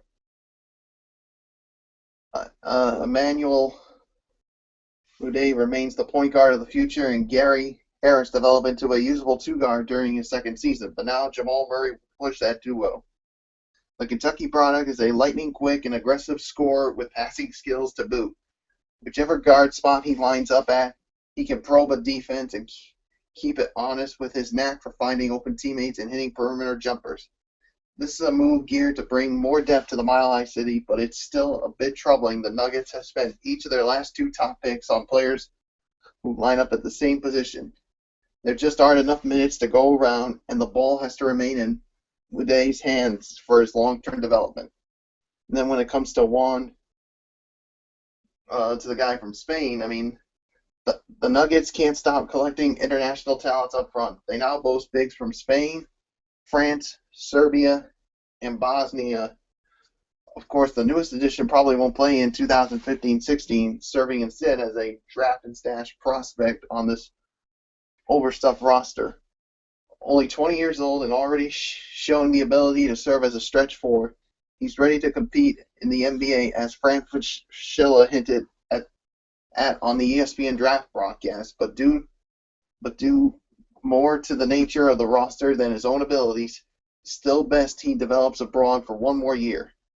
By that time, the Nuggets may have cleared up the logjam that includes the aforementioned international players and Kenneth Faried. To Malik Beasley, say it with me, 3 and D. Between Murray and Malik Beasley, Gary Harris must keep developing if he wants to hold on to his job. Beasley is a skilled defender who can use his athleticism and size to switch onto multiple positions, and he can space out the court with his jumper. During his final season with the Seminoles, he knocked down his trays at a 30.7% clip while taking 4.2 per game. He projects as a similar 3-and-D two-guard to the Dallas Mavericks' Wesley Matthews. Bleacher Report's Jonathan Wasserman wrote, They're complementary shot makers and opportunistic scorers, though you wouldn't want them first or second in your offensive pecking order. Even on this crowded roster, the rookie could be an immediate contributor so long as he realizes he doesn't need to do too much. And to Peter Cornelie from France, still only 20 years old, Peter won't be playing in the NBA anytime soon. The Nuggets have far too many bigs on the roster to hand him a spot, and that's doubly trouble if they decide to give Hernangomez a chance to compete from day one. But even if their front court were bare, Cornelia would need time to add strength and work on his fundamentals. Right now, he's an intriguing prospect, but only because he seems likely to morph into an athletic stretch four. So, to me, it's an A minus to a B. So, Fletch, I give it to you. A minus for me, and here's the reason why. This draft doesn't necessarily look sexy on paper, but wait until next winter. The Nuggets will become one of the very young and fun teams in the NBA. In terms of pieces, Murray and Beasley will make good young running mates for Emilio Mudiay. Frankly, as John Calipari said it earlier this week, I wouldn't be surprised to see Murray lead in scoring of all the rookies in the upcoming draft class and could be one of the leading candidates for Rookie of the Year. Now, as far as Hernan Gomez goes from España, he's a prototypical modern NBA 4. which means a very tall, lengthy guy who basically can attack the rim and also step out and hit jumpers as well. He reminds me of a Dirk Nowitzki, as Nowitzki had developed such a great mid-range and even deeper range jumpers throughout his NBA career that made him one of the best in the game. If Herson Gomez does that, he could have an amazing NBA career and could be a great fit for this young Nuggets team. A minus is my rating. Hey, Michael Fletcher, who's our next team by any chance? You remember how to do this, don't you? Detroit basketball. Yeah, but that's exactly what it is. The Detroit Basketball Pistons are your next team in this NBA draft, and I believe Bullock's going to be starting it off. And let's see who they selected in this upcoming draft. Well, they only picked two. They had Henry Ellenson, a power forward out of Marquette, and Michael Gibonigi. I hope I spelled that right, or pronounced it right, rather. Point guard out of Syracuse. So that's how they selected the Detroit Pistons. So, Michael Bullock, started with you. Your thoughts on the Detroit Basketball Pistons? How do you feel they did in this draft? I'm gonna give it an A. If I'm gonna be quite honest, I mean, Henry Ellison, a power forward from Marquette. The Detroit Pistons have to be thanking their lucky stars because Henry Ellison is a perfect fit for their roster. He should be really happy because the Pistons are one of the organizations able to maximize his strengths and minimize his weaknesses. Next to Andre Drummond, Ellison's lack of athletic ability shouldn't be too prominent. Detroit won't ask him to muscle up in the paint or protect the rim on a regular basis, leaving the heavy lifting to his stronger front court counterpart. More importantly, the Pistons want shooting from every position to space the court around Drummond.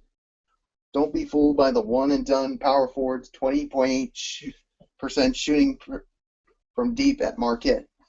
His ability at the free throw stripe and shooting from both bode well for development, and he should eventually extend his range beyond the NBA's three-point arc. As far as Michael, I have a tough time pronouncing his name. From Syracuse, can he shoot? Of course he can. He was drafted by the Pistons. Often operating as a positionless player at Syracuse, he showed off a dizzying array of skills with the Orange. He'll likely settle in as a NBA small forward, but he can handle the responsibilities of multiple positions and serve as a secondary ball handler for Detroit. That said, it will take him some time to adjust defensively after working in Syracuse head coach Jim Boeheim's vaunted zone schemes for 3 long years once he transferred from Duke. So it's an A for me, so Fletch, I give it to you. Slight disagreement with Michael Bullock. I think you overscored this a little bit. However, I do think that they did a very good job. It was a B plus. The Pistons had no real needs in this draft. Their biggest priority is developing their young and exciting core players. So more power to them for going out and getting 2 players who eventually will be contributors on their rosters. Ellison specifically could be a big versatile man with a very nice offensive game that could be coming off the bench. Considering he was projected as a late lottery pick, the Pistons could not have done any worse for them snatching him at the number 18 spot. Overall, I liked what they did, and like they said, you got a lot of young talent, and let me tell you guys, with a good coach like Stan Van Gundy in Detroit, I really like what the Pistons could be. This could be one of those sleeper teams for next year that could sneak up and really surprise quite a few teams in the NBA. Now, I'm not talking about them making a big run in the playoffs, but I mean, they could be right on the cusp of making the postseason, mainly maybe a number 7, number 8 seed. Remember, they were dangerously close for making the postseason this past year, but just flamed out at the end, which was pretty tragic for the Detroit Pistons. But let me tell you guys, they are definitely up and at 'em, and like my boy Mason would say, Detroit basketball might be back in the Motor City. B plus, Anthony Florio, it's yours. All right. Detroit Pistons. I was very surprised to see Henry Ellenson available at the 18th selection, but hey, he fell into a pretty good fit with the Pistons. When you have a center like Andre Drummond that does a lot of things really well, but also is the classic back-to-the-basket center, you need to pair him with a power forward that can stretch the floor, and Ellenson is that guy. He could also play at center as well, but the questions with him surround his athleticism and his defense. But perhaps Stan Van Gundy can do some work with him.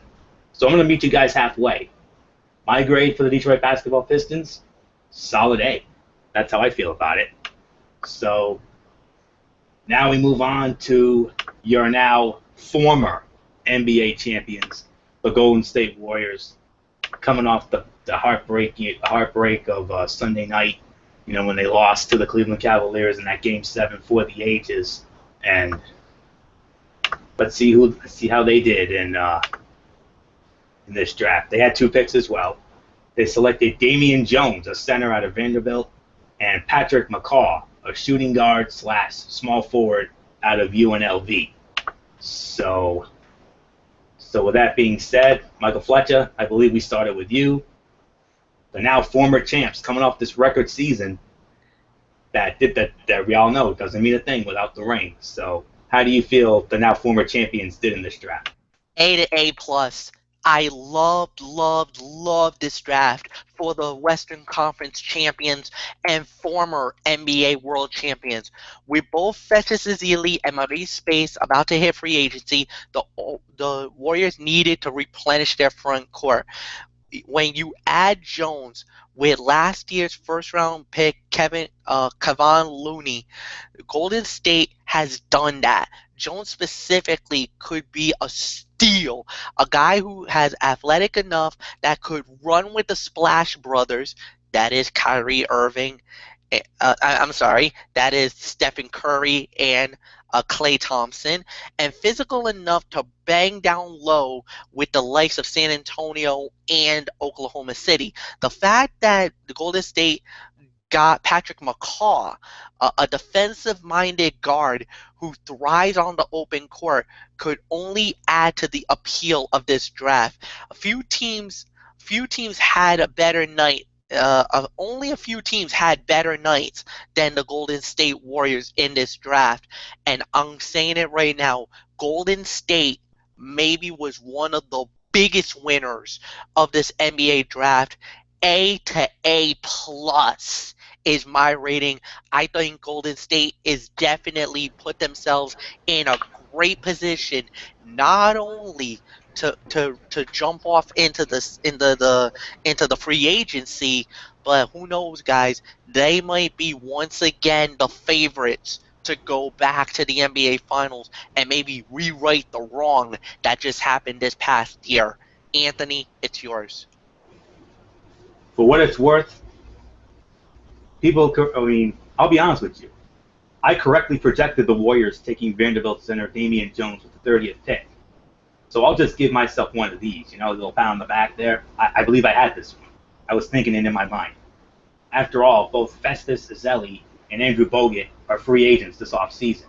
And while the Warriors do like to play small, they also like to utilize a more natural center at times as well. Jones has got the skills to be a quality rim protector down low, and he has the athleticism and the explosiveness to power it down as well. The Dubs then bought the 38th pick from Milwaukee and took the talented yet raw Patrick McCaw in another solid selection. Now, I may not be as praiseworthy as Fletch is, but they're definitely getting a more than passing grade on this. Um, our goal, like I said, was to make this the best broadcast we ever had. Well, while I appreciate their efforts, I can only give this a solid B, to be real honest with you. But I do like the moves, though. Not as much as Fletcher does, but I like the moves nonetheless. Solid B for your Golden State Warriors. So, and my sister's good friend Dawn. So, Michael Bullock, Golden State Warriors, former champs, coming off the record season this past season, which doesn't mean a thing without that ring. So, how do you feel they did in this draft? I say it's a B as well. I mean, yeah, I mean, I agree with everything you guys said about him. So yeah, it's a solid B for me. So that being said, there's really nothing more to say except let's move on to what I think is the Houston Rockets.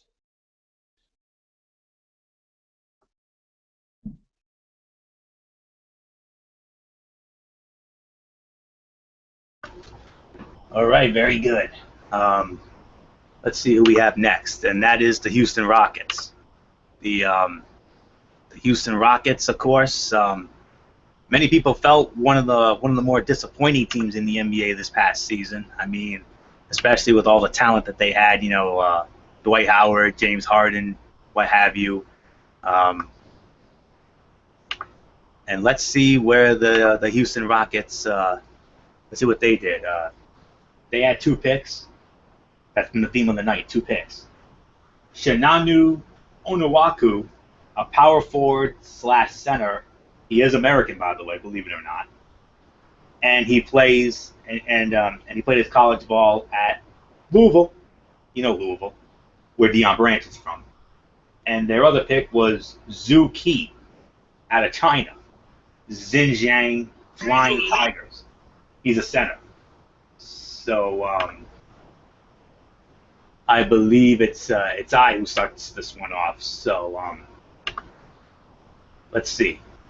Let me find my synopsis. Okay, here we go. The Rockets did not pick until the 37th selection in the second round, but with their 2 picks, they addressed their need of greater depth in the front court. When you have a guy like James Harden leading the charge, you don't need to surround him with guys that contribute much offensively, and that's a good thing for Louisville center Shinanu Onuaku, as he has got next to no offensive game. He is a stout defender in the paint, but so is Clint Capella, already on the roster. Chinese big man Zhu Qi has some offensive tools, solid touch around the rim, and nice distribution skills, along with a 7'8" wingspan. But he is extremely raw and needs to bulk up big time. In short, he won't be much of a contributor anytime soon. So my grade for the Houston Rockets is a B minus. So, Michael Bullock, your thoughts on the Houston Rockets? Yeah, I agree. This is a B minus, and yeah, yeah. I mean, of course, now Dwight Howard, of course, he is a free agent, and they need someone to replace him. And Onuaku is not that much of an offensive impact. So we'll wait and see how he is. And then as far as Zhu Kwai goes, yeah, yeah. So I think, yeah, you pretty much touched on everything on him. So there's really nothing more to say except Fletch. I give it to you. All right, guys. I have to disagree here. I'm sorry. I have to be that guy. Um, Look, in theory, a guy like Zuaku basically is one of the best shot blockers in college last year, and should be good for a team that has very little defense that Houston had. The problem is I'm not sure if Zuaku is ready for the NBA next season. The add-on on the Chinese player, Koi, is just basically a stash and dash. Basically, you just use them for you grab them once, and then at the end, you really don't really need anybody at in what is needed. However, one other thing, and this was not addressed and should be addressed, is what Houston has done at the end. Even though even though their two picks were not really that prevalent or great, they did pick up Gary Payton Jr. following the draft as a free agent signee. He is a tough-minded defensive first guard that they really needed, and thus, because of that, I'm only going to give him a C plus. And it wasn't because of the two picks; it's because of them adding on to a nice pickup at the end of the draft. All right, fair enough. Let's move on to our next team, and that team is the Indiana Pacers. And the Indiana Pacers, let me tell you a little story here. You know, they had the 20th selection. They dealt it to the Nets in exchange for veteran forward Thaddeus Young. And they didn't have a pick until well into the second round at pick number 50, and they used it on Iowa State forward Georges Niang. So there's your trade of thought right there. So there's your schematics. So I do believe it's Michael Bullock who starts this off this time around. So Michael Bullock, how did you like this lone move for the Indiana Pacers, selecting Georges Niang after they traded their 20th pick for Thaddeus Young? I'm gonna give it like I'm gonna give it a B to B minus. I mean, this is of course when it comes to Georges Niang. I mean, we're technically not grading the Indiana Pacers for their Jeff Teague and Thaddeus Young deals, the latter of which the Vertical's Adrian Wojnarowski reported as both happened before the draft began.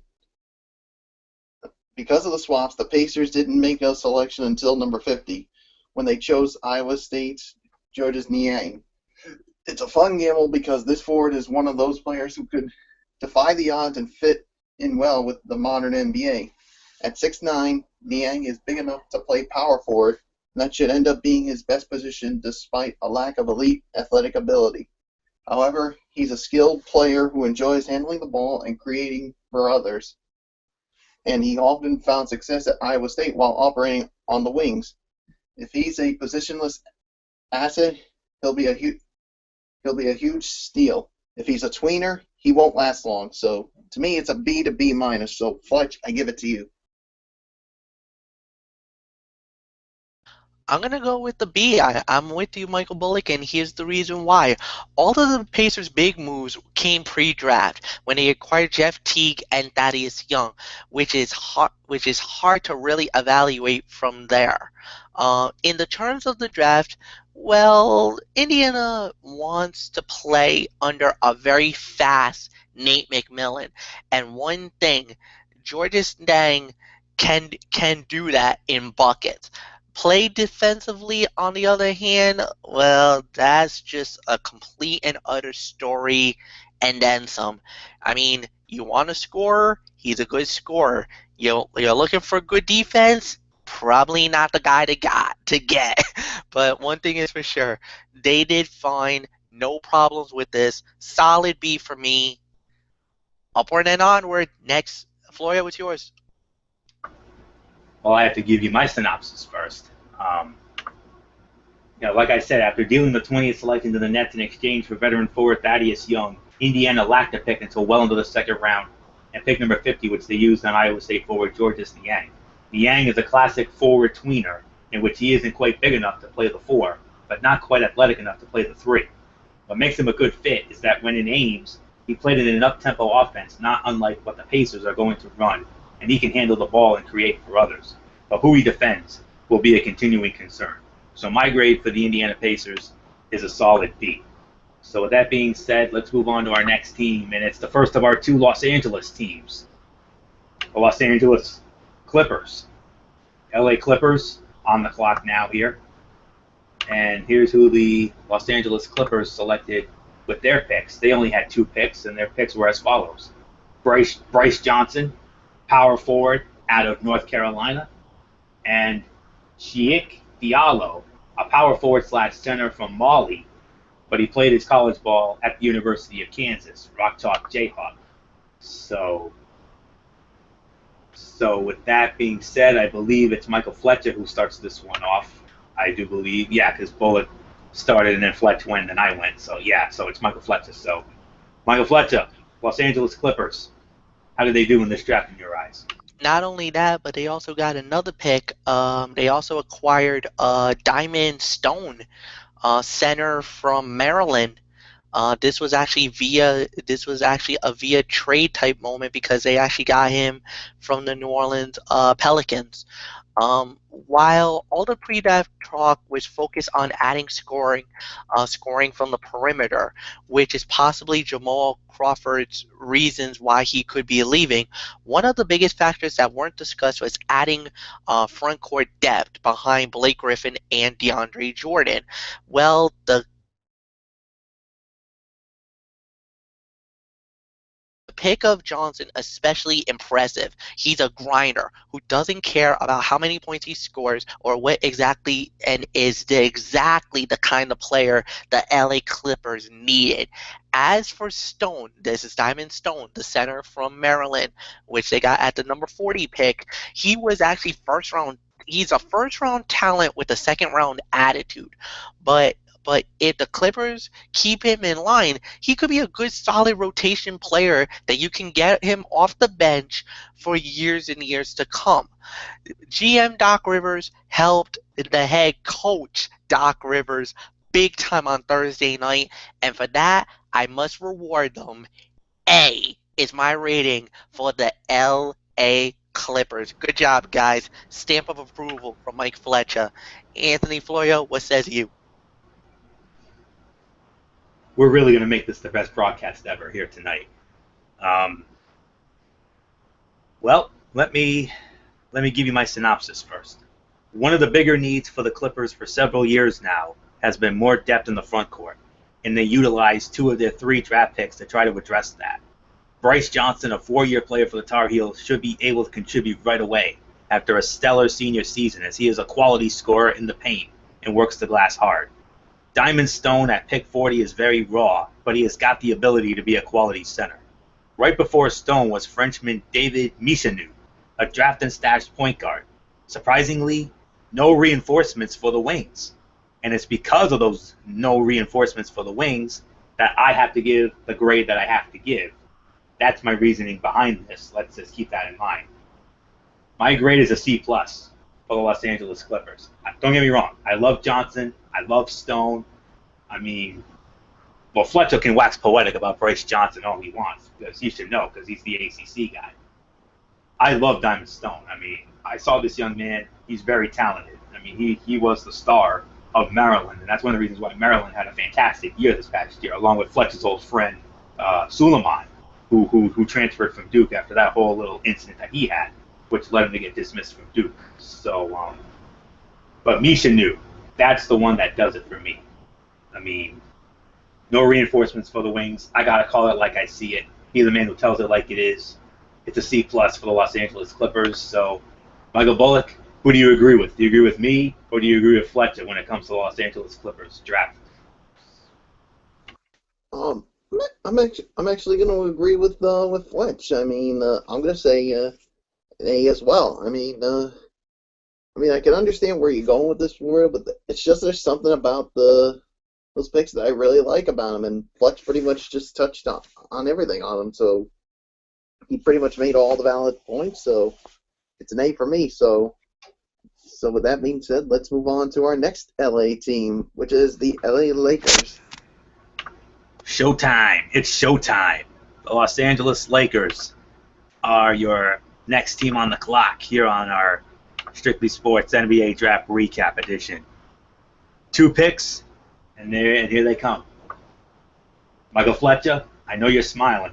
Your boy, Brandon Ingram from Duke, the Duke Blue Devils, small forward. And they also picked Ivica Zubac out of Croatia. Mega Lex was the team that he played for over in Croatia. So I believe I start this off. So in what was considered by many to be a 2-person draft, the Lakers got the second person, but even then, they made out pretty well. Brandon Ingram was not that far off from Ben Simmons on my hypothetical big board, as he is a tremendous shooter, can create for himself one-on-one, and is unselfish. The comparisons to Kevin Durant may be a little too much, but hey, They are there for a reason. Then the Lakers came out 30 picks later with a steal in Croatian center Ivica Zubac, and he has got the talent to be a starting NBA center with the right development. All in all, a very good job by Showtime. My grade for the Los Angeles Lakers, solid A. Michael Bullock, what says you about the Showtime Lakers? I say A as well. I like the pick of Brandon Ingram. Of course, Fletcher knows, of course, a lot about Brandon Ingram because he is that ACC guy. And like I said, well, the thing is, the Lakers, they need a quality scorer, but also need a player to assume the superstar mantle, and Brandon Ingram is that guy. So yeah. Yeah, so there's really nothing else to say. I mean, you pretty much touched on it for you, so it's an A for me. So, Fletch, your thoughts on the LA Lakers and their picks? I have to go A minus, but don't worry, guys.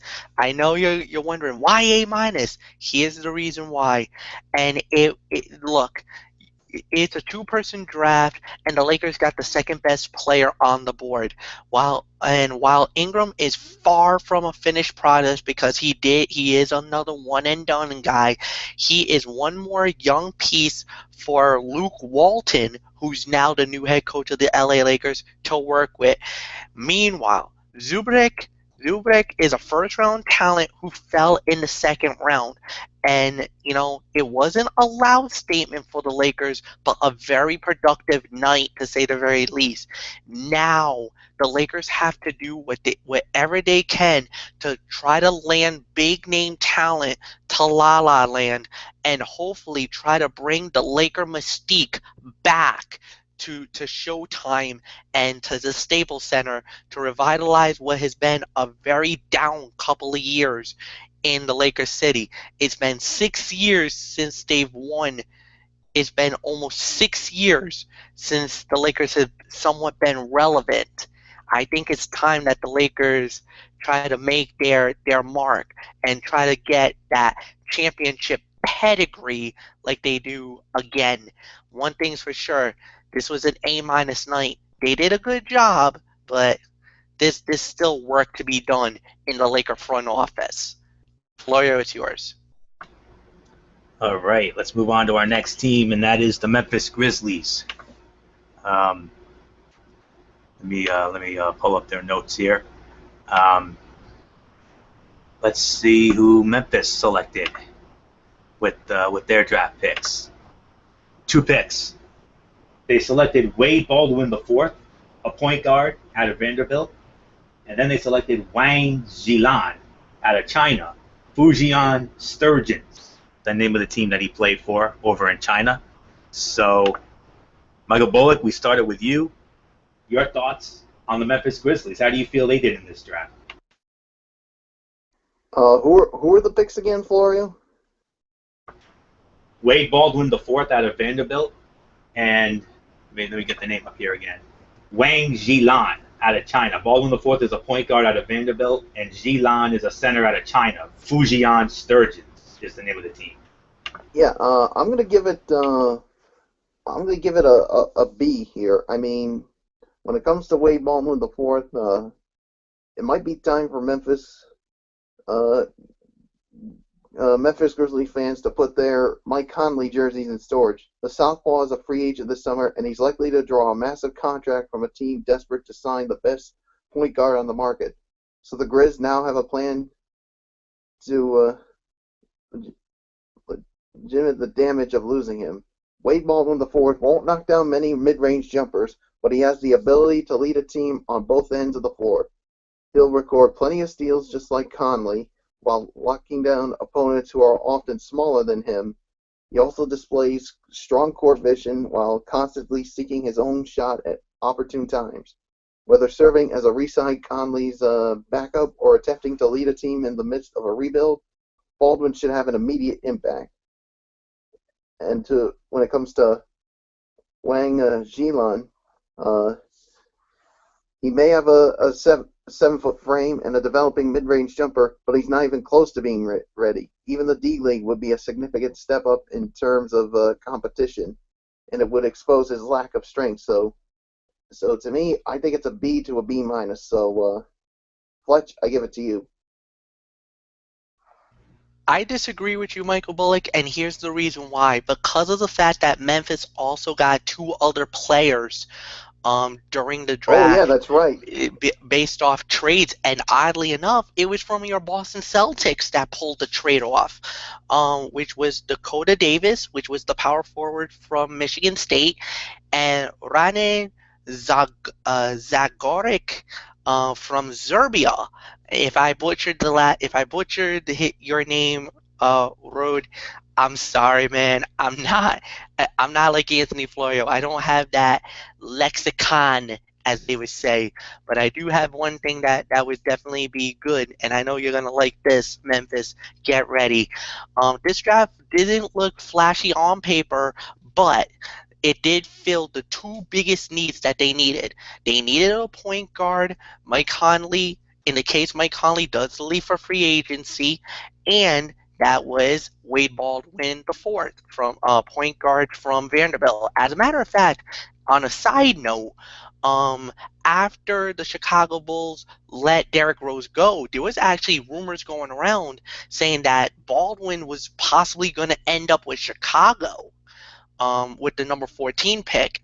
Obviously, they went with Valentine from Michigan State, and he slipped 3 more spots and landed right in the lap, a very comfortable lap, of Z-Bone and Marc Gasol and the boys of the Memphis Grizzlies. Plus, they added some front court depth with Gasol and Z-Bone, both over 30 years old. They got Baldwin and Davis. Davis is essentially a smart play. The former Michigan State Spartan won't be ready to contribute right away, but when he does, look out. His size and physicality to eventually step in to Randolph's to be possibly the future, the next Z-Bone, Zach Randolph's replacement in the paint. For me, I love the draft. I love the pickup because of the Baldwin pick, because of the trade to get Davis. I'm gonna say it.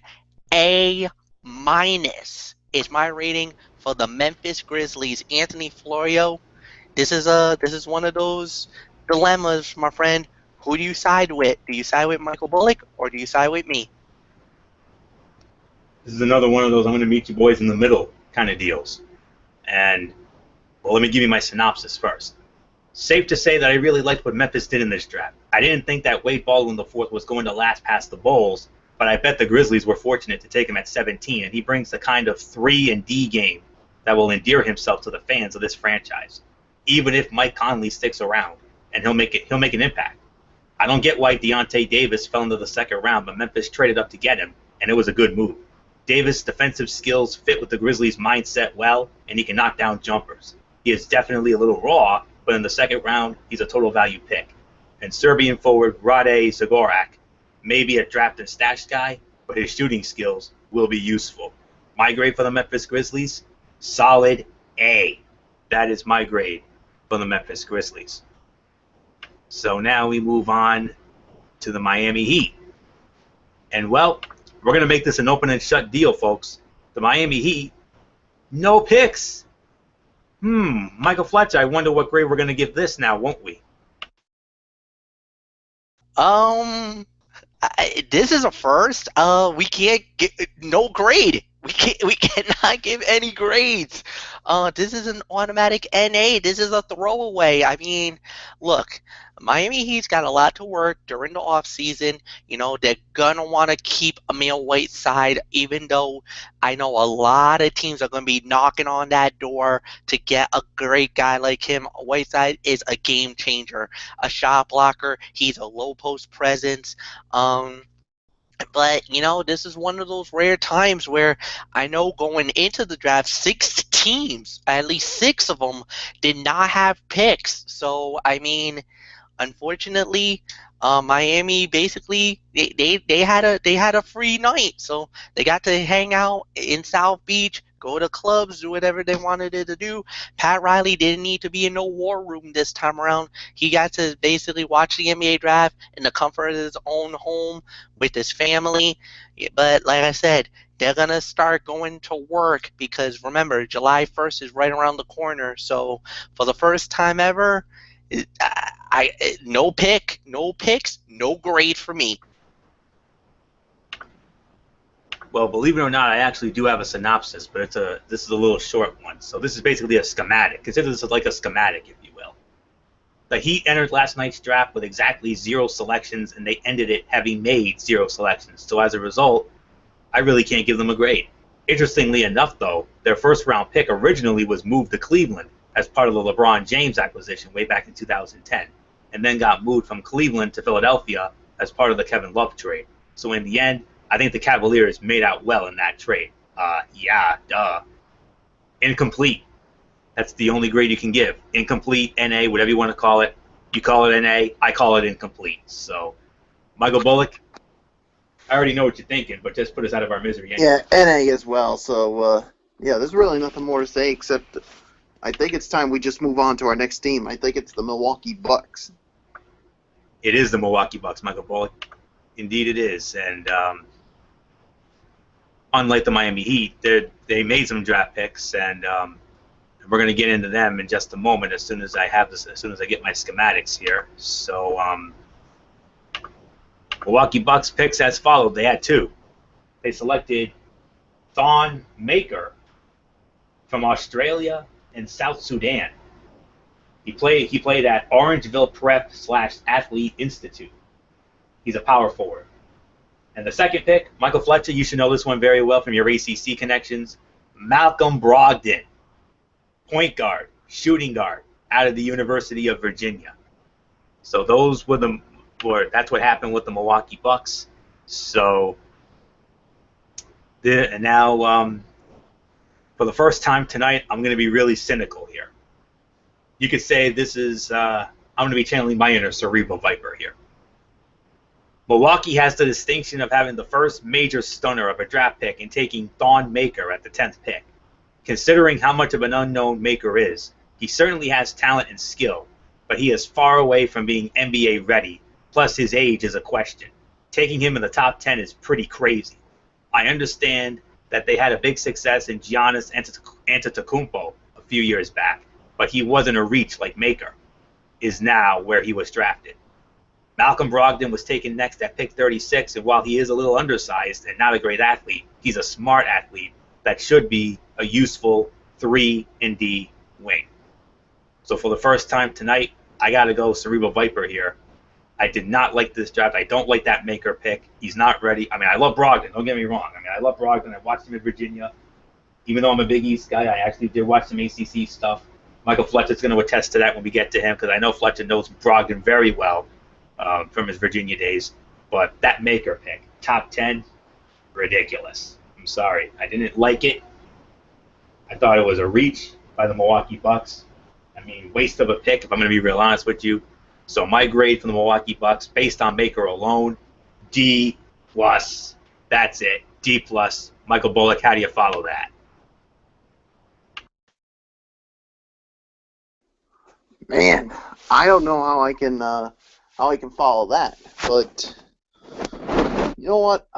I'm gonna give it like I'm gonna be real generous and give it like a C-. I mean, yeah, I didn't like the Thor Maker pick either, but yeah, but Brogdon, I mean, I like the Brogdon pick, so I think it's because of that. I'm going to be real generous and say C-. So, Fletch, I think it's a pretty obvious choice. Do you agree with me, or are you going to go Cerebral Viper mode and agree with Florio? I gotta go Viper mode. I'm with Florio on this one, and I'm gonna go even worse. D minus is my pick. There's no way of putting it. The selection of Maker wasn't just the most confusing of the night; it's the most baffling in recent NBA draft history. To completely wrap our heads around it, here's what you need to know about the selection. Milwaukee used a top 10 pick on a player who's never played past high school, who and oh by the way, didn't even dominate there and could be even older than he's listed as 19 years old, which could have acquired either late first round or second. I just don't get it. Now, the Brogdon is a solid second round addition, but it's still hard to focus on him when Maker went 26 spots ahead of him. I'm sorry. This is an absolute baffling decision because Don Maker, I'm sorry, he's not a top 10, he's not a lottery pick. Milwaukee, do you know that what you just done? Do you have any concept of why this is an NBA draft? I don't think so. You literally screwed the pooch on this. You literally went back and you probably, I don't know, you went to. Are you the New York Jets in disguise? Because the Jets would do a stupid draft pick like this. Remember when they went and didn't even draft Warren Sapp when the people wanted him, or when they turned away from Dan Marino? That's a you idiot pick. This is a Ren and Stimpy you idiot pick. I got nothing more to say. D minus. Florio, go. Unmute your mics, both of you, because we're gonna do something. We're gonna really have some fun here. I'm gonna set this up. I think you guys know where I'm gonna go with this. Bullock, unmute your mic if you could, because we're gonna have some fun right about now when it comes to the Milwaukee Bucks here. Oh shoot! Milwaukee Bucks. I think we know where we're going with this. Milwaukee Bucks. Milwaukee Bucks. There's only one word to describe you, and I'm gonna. Still my moment here, Bullock. I wanted let me. The hell with it. Let Bullock take let me do it. Yeah, I wanted to set it up right. Milwaukee Bucks. When it comes to that pick of Thon Maker, fellas, there's only one word to describe you, and we I'm gonna are gonna spell it out for you, gentlemen. S-A-W-F-T. Soft. Praise the Lord. Amen. Hallelujah. You know what? I gotta say it. I've seen bad drafts in my day, and we've done a number of drafts. We've done. I think my very first draft I ever remember, and I'm being real honest with you, was 1993, which I believe was the Shaquille. Well, actually no, 1992, which was Shaquille O'Neal, where he was drafted the #1 overall pick by the Orlando Magic, and then I remember the next year where it was the where Chris Webber went #1, and that was the infamous trade that when Chris Webber got traded to the Golden State Warriors and Anthony Penny Hardaway got traded to the Orlando Magic, and it stunned everybody. Like the entire NBA world was stunned that night. I mean, I've seen bad drafts in my day. I remember, we normally cover NFL and NBA. We don't do NHL because we're not really we're good. We're big fans of the NHL, but we never cover their draft. Baseball, same way, because baseball, oh my God, their rounds are unbelievable. Like they got like thousands of rounds. It would take forever for us to cover. So when we do NBA or NFL, there's big moments, and I'm telling you, man, that Thon Maker pick has to go down, and I hope he has a good career, but right now, the Milwaukee Bucks, you put yourselves in a dubious distinction of having one of the worst draft picks, maybe one of the biggest draft busts in NBA history right now. Nothing more to say. Oh, that was fun. I told you all we were going to have the best damn show ever, right?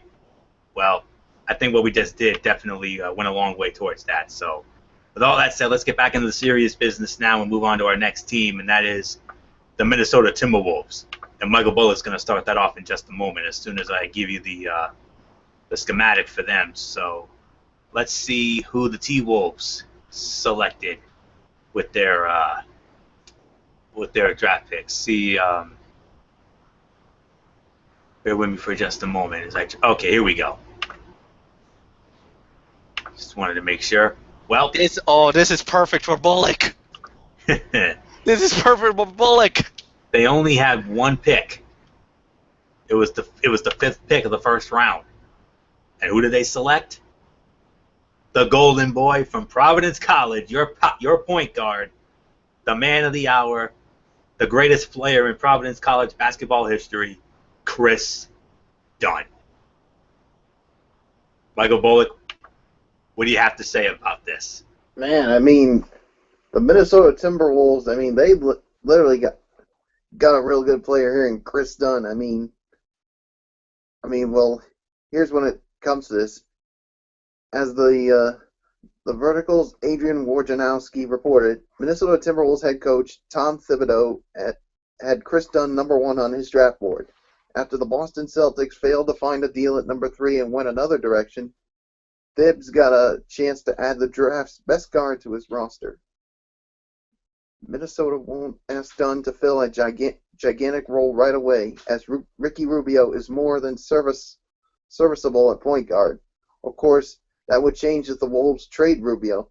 Either way, Dunn adds legitimacy to the second or first unit while developing into the floor general of the future, giving Zach LaVine a primary ball handler to play alongside. Dunn's defense and scoring ability should translate right away, especially if his jumper continues to progress.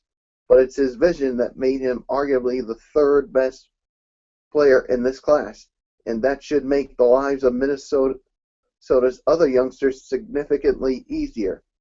The Wolves didn't just add Dunn, they also made Karl Anthony Towns and Andrew Wiggins that much more dangerous. My rating is an A for the Minnesota Timberwolves. Fletcher, it's yours. Okay, here we go. And this is why, here he goes. It goes like this. Nobody loves Chris Dunn more than myself, Florio, Ferreira, and Michael Bullock. But did the Wolves really need another point guard, though? Or did they have something better served up to bring in a shooter, either Jamal Murray or even Buddy Hield from Oklahoma? To me, the answer is the latter. But at the same time, the question is tough to answer because of the track record of Tom Thibodeau.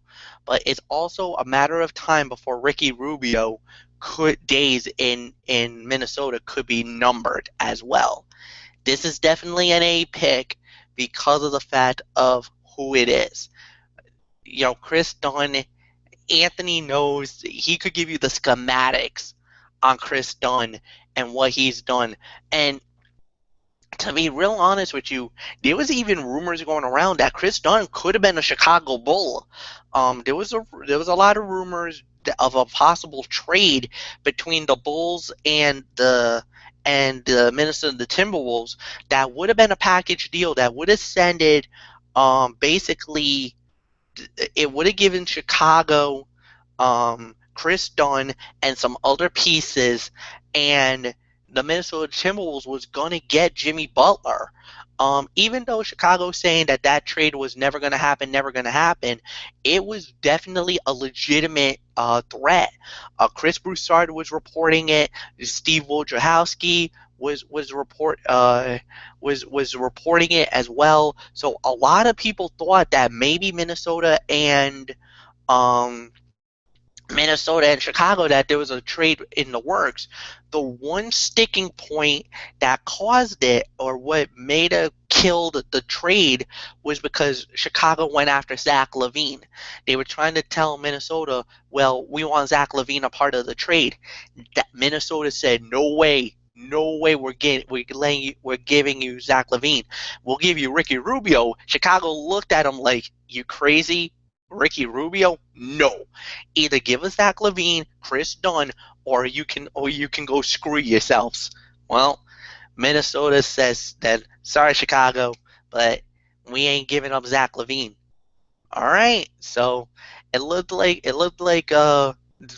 both teams were gonna play chicken over here, and neither team blinks. So they left with what they got. But like I said, I think Minnesota will be just fine. They got a great young nucleus. LaVine, now Chris Dunn is there. You put some other pieces around, who knows? Minnesota could be a very dangerous team who could sneak up and maybe even be a playoff team next year. You never know. But I definitely think Ricky Rubio's days could be numbered in Minnesota. But we'll wait and see what happens. But that's the schematics for me. I'll give this a solid A. I think they did a good job getting Chris Dunn. Florio, it's yours. Considering how long the rumors regarding them trying to swing a deal with the Bulls for Jimmy Butler, some may be surprised that something did not work out between the two. But in the end, I think the Timberwolves made out pretty darn well with Chris Dunn. Dunn is a great fit to play the point under Tom Thibodeau, considering how good he is defensively. But he also is no scrub offensively, as he has great court vision and has an improving jumper that could keep defenses at bay. It's a solid A for the Providence College point guard who averaged in his career 12.8 points, about 6 assists, 5 rebounds, 2 steals, and 0.4 blocks in his career, and averaged about 31.5 minutes a game. I mean, his first 2 years in Providence, well, not all that great. You know, in year 1, only 6 points, 5 rebounds, 3 assists, and a steal. Second year, well, in year 1 he 25 games, but he started 18. Year 2 was the down year. 4 games, no starts. I think it was due to injury.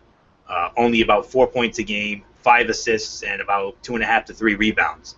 The last 2 years, though, 15.6 points, 7.5 assists, 5.5 rebounds, about 3 steals in year 3, and then this past year, the big year, 16.4 points, career best, averaged a career best 3.72 3-point percentage, and 0.6 blocks. He also had 6 assists and 5 rebounds in as well. So that's the numbers for Chris Dunn in his career. Hey, Michael Fletcher dared me to give you the schematics on Chris Dunn. Well, those are your schematics. So you're welcome, America. So there you go. So solid A, without a doubt, for the Minnesota Timberwolves in this 2016 NBA draft. So with all that being said, let's move on to our next team, and that is the New Orleans Pelicans.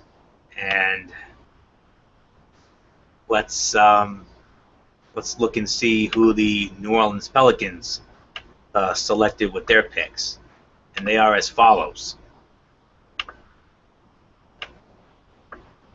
Well.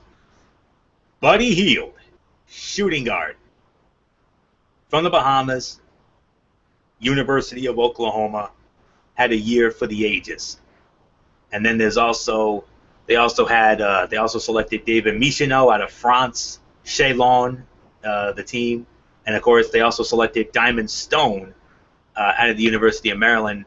But there were trades that went down, so and then they brought in Cheick Diallo and at number 33. But Buddy Hield is all theirs. So I believe it's Michael Fletcher who starts this off. So Michael Fletcher, the New Orleans Pelicans, they got their man. They got Buddy Hield, who had the year of his life at the University of Oklahoma, did he not? He had the year of his life, and this was an absolute great move.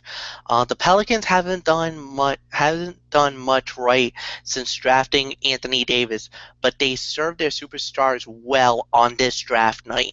Hield is the type of player that should be able to step in and contribute immediately in the NBA, scoring with a lot of points. Delano, which they got via trade with the 33rd pick. This was thank you LA Clippers. Is a hustle and energy guy who could help Davis on the rebounding boards. The Pelicans aren't a true contender in the West yet. Nowhere close, but this is a step in the right direction. For me, this is another solid A for the New Orleans Pelicans because of the fact that Buddy Hield is basically, I mean, this guy is gonna be a stud in the NBA. He is a ball scorer. He's a disher. He'll slash it to he's basically like a Russell Westbrook. He'll take it to the hole. He doesn't afraid of getting the contact. He will mix it up, and he is a great young talent. And for me, I think this could be a major, major, major steal to get Buddy Hield at number 6. You could not go wrong in this situation. You know, for those teams, there was a couple of teams, at least from the 3 to 6 spot, that could have had Buddy Hield because the top 2 were guaranteed. We knew who they were going to be. Boston maybe could have made a play for him. They didn't decide. Phoenix, I thought Phoenix was going to get Buddy Hield, and they didn't. They passed on him. So, I mean, I think the teams are really going to regret that decision, and I'm going to be real honest with you. I can't really say nothing about the Chris Dunn. I think the Chris Dunn move is great. I think what Minnesota did, they were smart. But if you're Boston and Phoenix, I don't know, guys. I think you both screwed the pooch on this one, and letting Buddy Hield go to New Orleans. Who knows? May God have mercy on your souls. I hope this doesn't blow up in your faces, but it might just. But at the end of the day, I loved it. A is my rating. Anthony, it's yours. Buddy Hield, what can you say? I mean, here's a guy who averaged 25, who had career highs in almost every statistical category, with the exception of steals that he set in his second year at Oklahoma. He played in 37 games, 35 minutes a game, field goal percentage of .501, 3-point percentage of .457, free throw percentage of .880, 25 points, 6 rebounds, 2 assists, a steal, and what else was there to say? The winner of the most prestigious award in college basketball, the John R. Wooden Award. Do I even have to go any further than that? You already know his accomplishments. He also won the Naismith Award, the Oscar Robertson Award, Sporting News College Player of the Year, Consensus First Team All-American, Third Team All-American, AP and the NABC, the Jerry West Award, Big 12 Player of the Year 2 times, All Big 12 First Team 2 times, and a second team All Big 12. Not bad. That's all he did in college. Just imagine what he's going to do in the NBA. Now to my synopsis. I'll be honest, and I love Buddy Hield, and I think he could be a quality NBA player, but in the end, I would have gone with Jamal Murray instead. But alas, what's done is done. Hield is the top shooter in this draft, and he should be able to score plenty of points from the get-go, as he can nail down the 3 ball and help space the floor. However, he is not an amazing athlete, and I don't see him contributing a whole lot defensively in his career. Sheik Diallo was thought by some to be going late in the first, so getting him at pick 33 is decent value. He's definitely raw since he didn't play a lot at Kansas, but defensively, he's got the skills to be an impact guy. So when you couple those together, slight disagreement with Michael Fletcher. I gotta give this a solid B for the New Orleans Pelicans. Only because of Diallo. If it was Hield alone, it would have been far and away an A. But throw in Diallo and his rawness, I got to give this a solid B for the New Orleans Pelicans. So, Michael Bullock, do you agree with me, or do you agree with Fletcher when it comes to the New Orleans Pelicans draft? I'm gonna agree with Fletch and say this was an A. I mean, all basically because of Buddy Hield. I mean, when you get someone like him, man, I mean, he could definitely help this franchise. So, yeah, there's really nothing more to say. So, with that being said, let's move on to the Oklahoma City Thunder. Dipsy-doo botcheroo on your part, Michael Bullock. You mean the New York Knicks. Even though they didn't do anything. So the New York Knicks. Yeah, you went slightly out of order. But don't worry, we're gonna get to the Thunder in just a moment. But I'm trying to see. I think the Knicks had no picks. I know they had the trade for Derrick Rose, but I think that's it. They had no picks, so I think that's why he blew right by them. Because I think the Knicks had Yeah, no yeah, picks. yes. Indeed, and even though they didn't have a pick, I still had a synopsis, but it's going to be a brief one here. So let me start this one off when it comes to the New York Knicks. The Knicks made precisely 0 selections during Thursday's draft. Say thank you, Andrea Bargnani. But that was a storyline that got buried in the wake of the big trade bringing Bulls point guard Derrick Rose to Midtown. As I said to you guys, as was said to you boys, I think that it could turn into a solid pickup for the Knickerbockers if, and really only if, Rose can stay healthy. It is such a question mark that who really knows. So for the second time, well, it's the third time overall, but for the second time, just like the Miami Heat, incomplete/NA. That's the only way you can go. Agreed, gentlemen? Agreed? Agree. Well, you know what? Let me give you my synopsis. Technically, this gets an NA, but the credit to the Knicks, these are a few guys with with superstar potential in this league. They use draft week to go out and get one. Will Derrick Rose ever return to his MVP form? Nobody really knows. But it also is no doubt that he is better in New York today than he was just 72 hours ago. NA. And now we're going to move on to the Oklahoma City Thunder, and Michael Bullock's going to start it off. So let's go and look up who the Oklahoma City Thunder selected with the. Well, actually, um, they they didn't really have a pick, but they made a major trade here. They parted with Serge Ibaka, and in return from the next team on this list, the Orlando Magic, they got back Victor Oladipo, Ersan Ilyasova, and 11th pick Domantas Sabonis, the son of NBA legend Arvydas Sabonis, as we all know, former star of the Portland Trailblazers in the late 90s, early 2000s. You remember that team that came within one win of going to the NBA Finals in the year 2000, only to lose to the born Shaq and Kobe Lakers, who that's when they were born right there, the Shaq and Kobe Lakers. So with all that being said, Michael Bullock, based on this alone, they didn't have any draft picks. You heard that big trade they just had with Ibaka and getting Oladipo and all of them from Orlando. So Bullock, based on this alone, how do you feel about the Oklahoma City Thunder when it comes to the moves that they made? Boy, I mean, it's interesting with the moves they made, of course.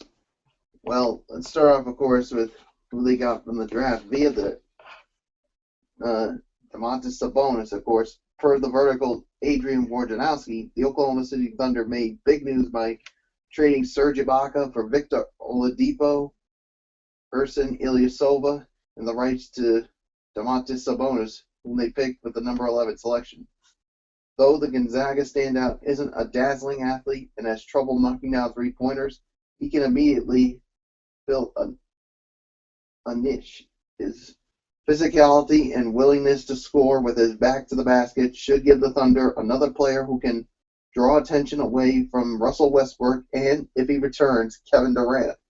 Plus, Sabonis' passing ability will open more sets than Oklahoma City had when throwing the ball to Ibaka.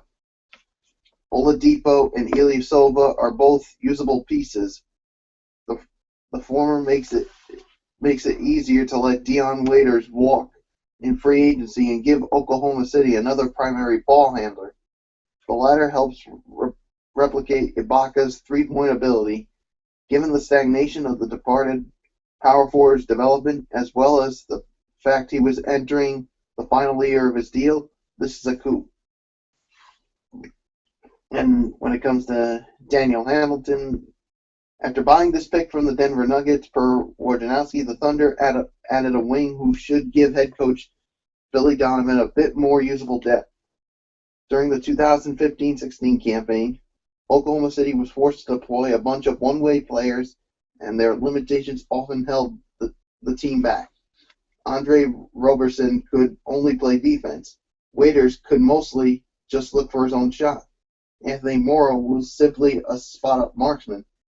Hamilton isn't yet a two-way asset, or else he would have been off the board before number 56. But he's shown a streaky jumper and has the physical tools necessary to blossom into a quality defender, which is more than many of the incumbents can say. So, to me, I'm gonna say, excuse me, I'm gonna say A minus on this one. So, well, actually, no, I'm gonna give it a solid A. So, Fletch, I give it to you. You know what? I'm gonna say this. Can you mute your mic, Bullock, please? Oh, sorry about that. Yeah, no problem. No problem. All right. I'm gonna say this. This is gonna get weird. I love the draft so much for Oklahoma City that I would ask Dede Woodson if you have any Oklahoma City Thunder gear, I would be willing to wear it right now on air with my camera because that's how much I love this draft of the Thunder. I would shed my Bulls gear for one night only, and I would be rocking a Kevin Durant, Russell Westbrook, or some kind of OKC gear right now on air. If Oklahoma City Thunder was a beautiful girl, a beautiful baby girl, I'd probably be proposing marriage to it right now. Here's the reason why. The reason why this is so perfect is acquiring Sabonis is what Oklahoma essentially needs. We believe the best way to beat the Golden State Warriors is to beat them up. And acquiring Sabonis, he has the best volume rebounders in the draft, and the kid is quick enough to defend most of the athletic guys. Oh, by the way, that's basically he can actually be a masher too. They have big athletic bodies along the front court with Ernest Cantor and with Steven Adams. Plus, to add Victor Oladipo, an ultra-athletic from acquiring, this actually puts the Oklahoma City Thunder, if Kevin Durant stays with this team, to be possibly the perennial favorites to win the Western Conference next year. As far as Darrell Hamilton goes, which they got via the trade thanks to the Denver Nuggets at number 56. I wish him luck with the bus rides on the D-League because Hamilton will definitely be more than a couple of years of a project. But to put Domantas Sabonis right out there, if they can keep Kevin Durant, if they can extend Russell Westbrook, you got Cantor, you got Adams. You did lose Ibaka, but you got Victor Oladipo. Guys, I'm telling you right now, Oklahoma City could be a favorite. They could be one of those top 3 teams that could get out of the West. They could be in the same level as San Antonio. They could be in the same level as the Golden State Warriors. Who knows? I think they could, if they put that team out there, I think they take the Warriors out. Honest to God, I'm being real blunt with you guys. I think Dede Woodson, I hope you hear this, Dede. I'm telling you right now, your team did so good in the draft. I'm calling it right now. This is A+ and beyond. They are my winners of this 2016 NBA draft. Out of all the teams, I have them ranked number 1. Florio, it's yours. I wouldn't go that far, Fletch, but I'm going that far. I'm pulling the trigger on it. I don't give a damn what you think. Then fair enough. Fair enough. So, um, let's look. Let me give you my synopsis on the Oklahoma City Thunder. The Thunder parted with Serge Ibaka, and in return from the next team on this list, they got back Victor Oladipo, Ilsan Ilyasova, and 11th pick Domantas Sabonis. In my opinion, even as I think Oladipo may be a little overrated, that's a pretty good haul. Sabonis is a fiery guy, which would make him fun to watch next to Steven Adams. That's my guy on the Thunder, by the way. I love that hair and I love that mustache. And we all know about his bloodlines. What you should also know about Sabonis is that he's not afraid to be physical and he can score with his back to the basket. And if he can get anything out of his jump shot, that'll be a plus. So that's my slight concern. But overall, I like the move. I like what they did, not love like Fletcher. So I keep promising you all the best broadcast ever. Well, here we go. The best I can go is a B plus for the Oklahoma City Thunder. Like what they did, not love. Simple as that. So, Bullock, did you share your thoughts yet or no? Yeah, I did. Oh, you did. Okay. Yeah. Oh, that's right. You started it. Okay. Yeah, it was you, then Fletch, and then me. Okay. Yep. All right. So Michael Fletch is going to be up next. So now we move on to the aforementioned Orlando Magic, and let's see what they did in this NBA draft. Magic. Okay. Of course, we already know about the story about Sabonis from Lithuania. Played his college ball at Gonzaga, power forward center. With the other picks they also have Steven Zimmerman, a power forward center out of UNLV, and Jake Layman, small forward out of the University of Maryland. So only one selection, and it came in the second round with the UNLV big man, Steven Zimmerman. I guess that Zimmerman guy got traded as well, I guess. So, well, no, they got Zimmerman. I'm sorry, Layman.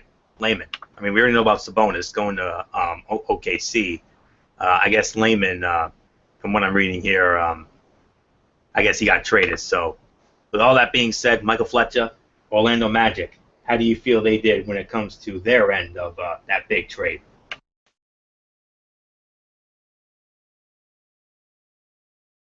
all right, let's see. Well, when it comes to the Orlando Magic, I believe. Okay, here it goes. It goes. It's hard to blame Orlando for trading their first round pick, Darminius Sabonis, after drafting him number 11, since you guys netted Serge Ibaka. They had no true needs other than develop the guys that they already have on the roster. Additionally, it's hard not to like the second round draft pick, which was Steven Zimmerman, the center number 41 from UNLV, a guy with lottery talent who could become a solid rotation player off the bench. With that said and everything else, I can only give this a solid B for the draft pick, but it's definitely a need and a want that they got, and was definitely something to work on with the very near future after netting Ibaka. So B for me. Florio, go. Okay. Let's see. Another slight disagreement here, Fletch, when it comes to my synopsis of the Orlando Magic. The Magic only made one selection, and it came in the second round with UNLV big man Steven Zimmerman. Zimmerman didn't exactly light the world on fire during his sole season in Vegas, but he has got some skills to work with, as he can shoot and he is mobile. He also isn't particularly good on the boards, and he has got a lot of work to do defensively. But this draft will be defined by the Serge Ibaka trade, which I have a couple of reservations about, like I mentioned a little bit ago. First off, I think they may have given up a little too much. Second, now his presence will effectively block Aaron Gordon. So my grade for the Orlando Magic based on all this is a solid C.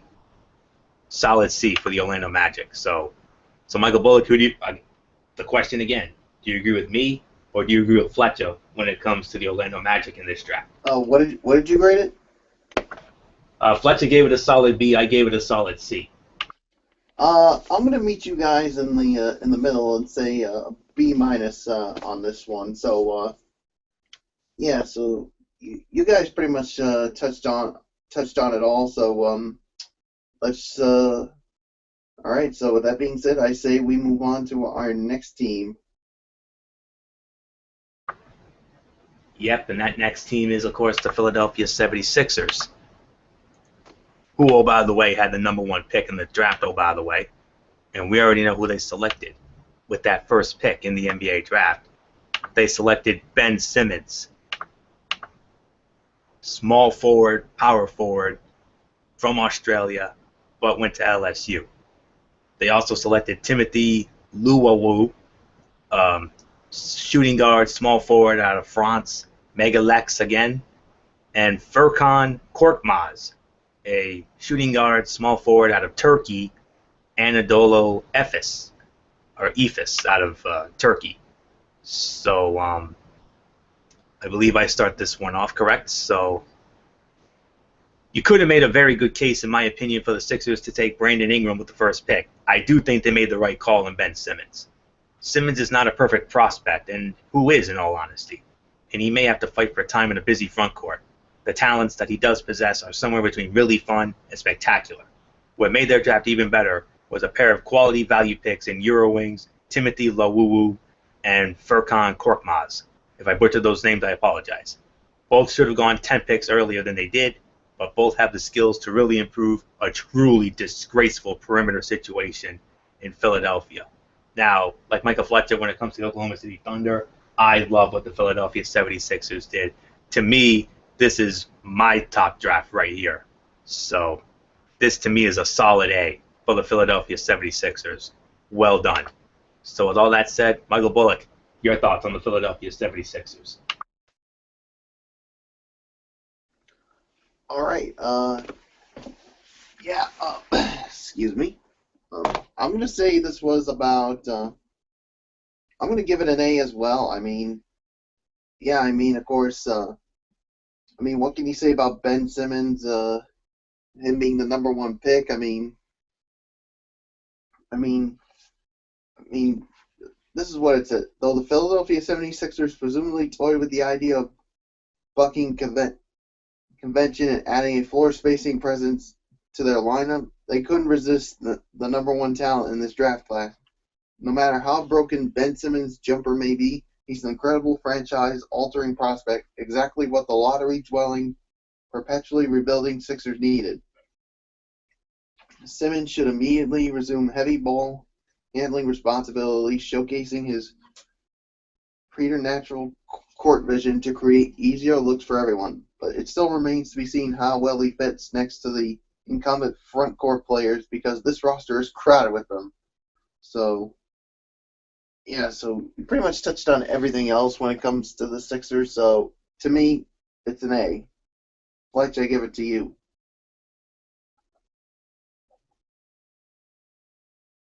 When you have the #1 overall pick, it basically is supposed to magnify and give you what you need to get. Well, they did it. You're supposed to be critical of all things Philadelphia, but one man's humble opinion, they nailed this draft. Not only did they get the best available player with Ben Simmons, but then they added an athletic running mate on the wing with Laluwu, arguably the best shooter not named Jamal Murray or Buddy Hield in this draft, with Kometsar from which was the shooting guard from Turkey.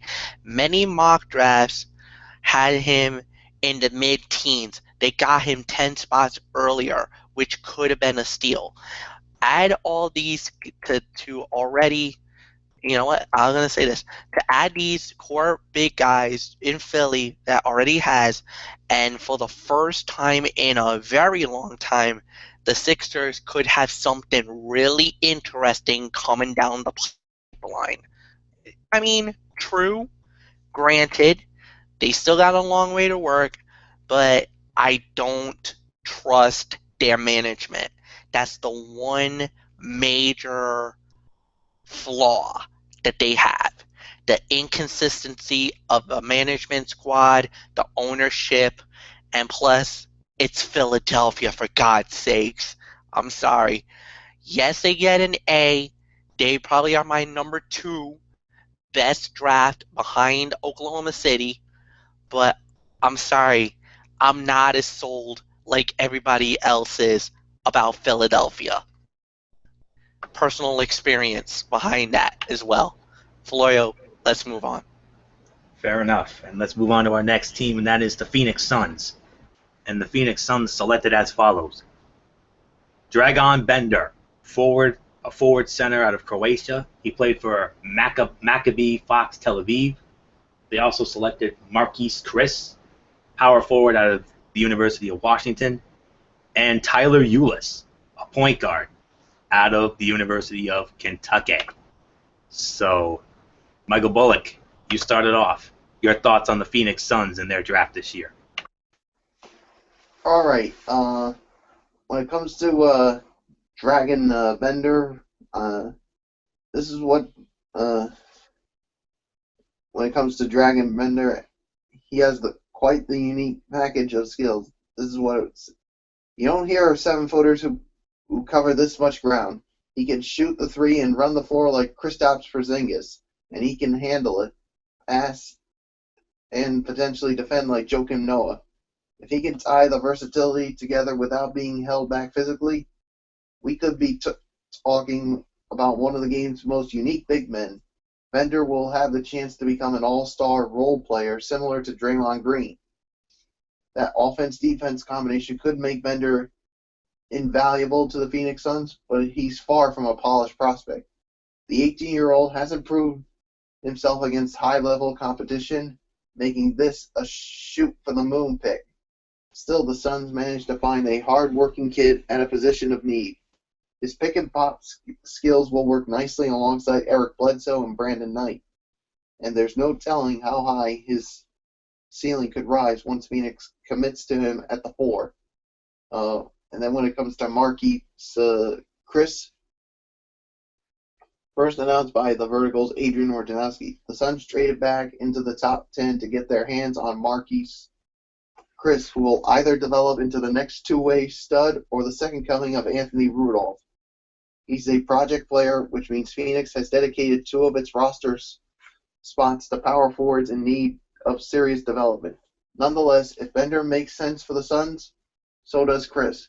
Drafting them together could have been a head-scratching move, except Phoenix barely had to give anything up. It traded the number 13 pick, the number 28 selection, and Bogdanovich, which allows it to keep the backcourt together while improving the frontcourt's prospects. Then when it comes to Tyler Ulis of Kentucky, apparently the Suns want to continue collecting players who line up at the same position. Not because they drafted a third power forward, they didn't, but because in Tyler Ulis they added a diminutive scoring point guard to a roster that already includes Eric Bledsoe, Brandon Knight, and Devin Booker. Unless a trade is coming later in the offseason, it's tough to see how Ulis can find his way or the ball, since he'll always be playing alongside a more established backcourt scorer. So when it comes to this, I give it a B+. So when it comes to what the Phoenix Suns did, so Fletch, I give it to you.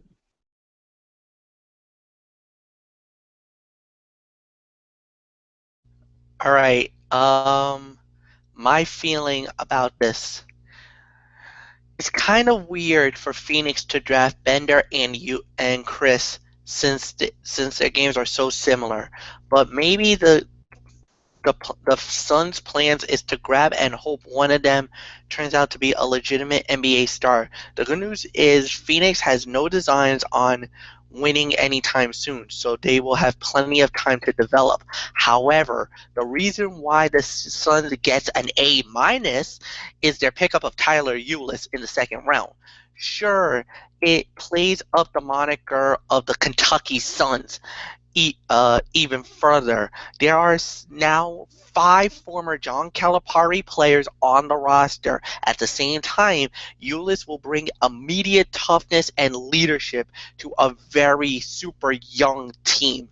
Even if it's a backup, Ulis immediately makes Phoenix simply better by being in the locker room. The fact that his best friends and budding star Devin Booker is there does not hurt at all. Does not hurt at all. So my grade is A minus for the Phoenix Suns. Anthony, it's all yours. I am not surprised at all to see the Suns take 2 power forwards with their first 2 picks, considering how big of a need it is. Both Dragon Bender and Marquise Chris, for whom they traded up from 13, are very raw, but with patience and a little elbow grease, both have the talent to be dangerous stretch fours, since both have range out to the perimeter. Not to mention that both players went in right around their correct range. And then the Suns went out and made a great pick in Tyler Ulis in the second round.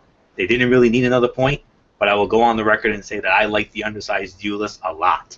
So my grade, solid A for the Phoenix Suns.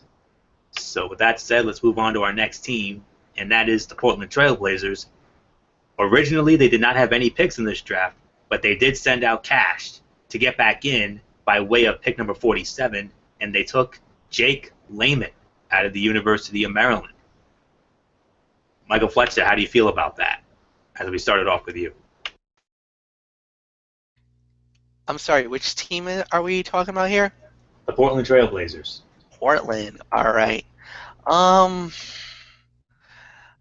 Portland just had 1 pick and used a guy who probably won't be in the NBA very long. Yes, Layman was projected as a late first-round pick, but after watching him against elite talent in the Nike Skills Academy last summer and the Big Ten this year, I think he might want to consider getting a passport updated. I'm sorry, my friend. I just don't see how he can make it in the NBA. He might have to play a few years outside of the continental U.S., China, or another part of the world before he could even, develop more skills and then maybe come back in a few years. I got to give this between a D or an F. I'm sorry. I just think Portland really missed the boat on this one. Florio, it's yours. Portland originally did not have any picks in this draft, but they sent out cash to get back in by way of pick 47 to take Jake Layman. Now, I am on record of having a cornucopia of problems and issues with the University of Maryland, but Layman was not a terrible prospect. After all, we love 3-and-D guys in the league these days, and he's got a little bit of athleticism. But it also is hard to see where he will get his playing time considering how many small forwards that are already in the mix with the Trail. So I know Fletcher ripped this one to shreds. I'm not gonna rip it as much to shreds as he did. It is going to be a little on the lower side of the register. I got to go C- on this one. So only because he has a little bit of athleticism, 3-and-D guy, so I'm going to give it a chance. So I know I'm being generous here, but it's a C- for the Portland Trail Blazers. So Michael Bullock, how do you do you agree with me? Yeah, or do you agree with Fletcher? I'm going to give it a C- as well. I mean, yeah, you guys pretty much touched on everything when it comes to them. So when it comes to the picks, so let's move on to our next team. And that team is the Sacramento Kings. And let's see who they selected.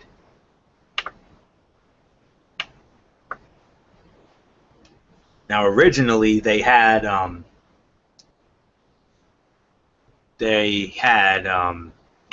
Marcus Chris, but of course they traded him, as you know. So here's who they got.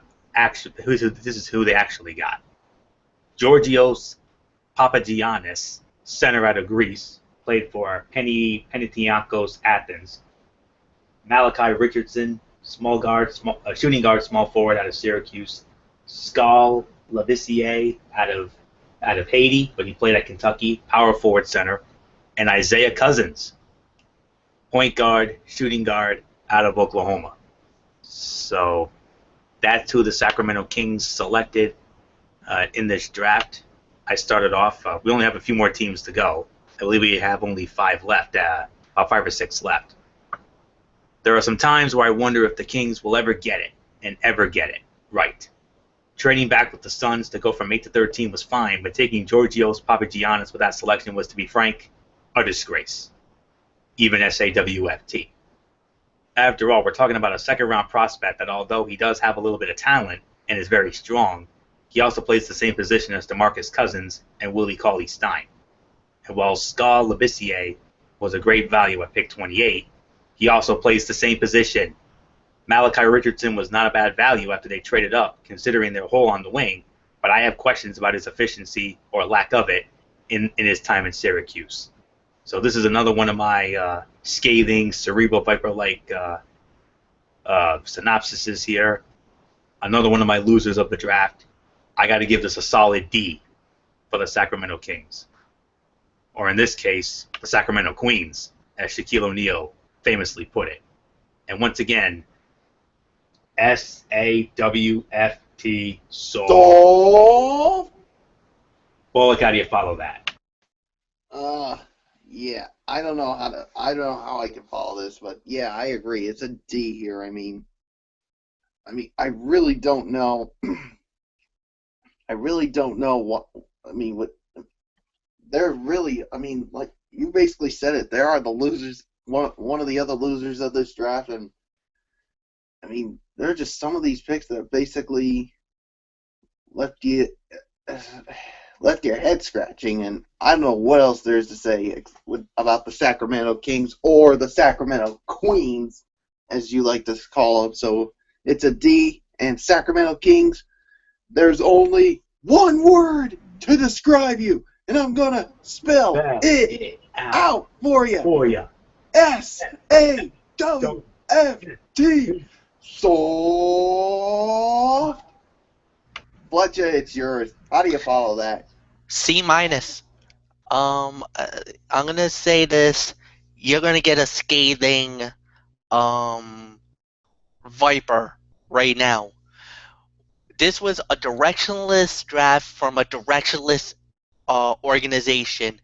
Yes, Richardson and Labissiere could develop in serviceable NBA players.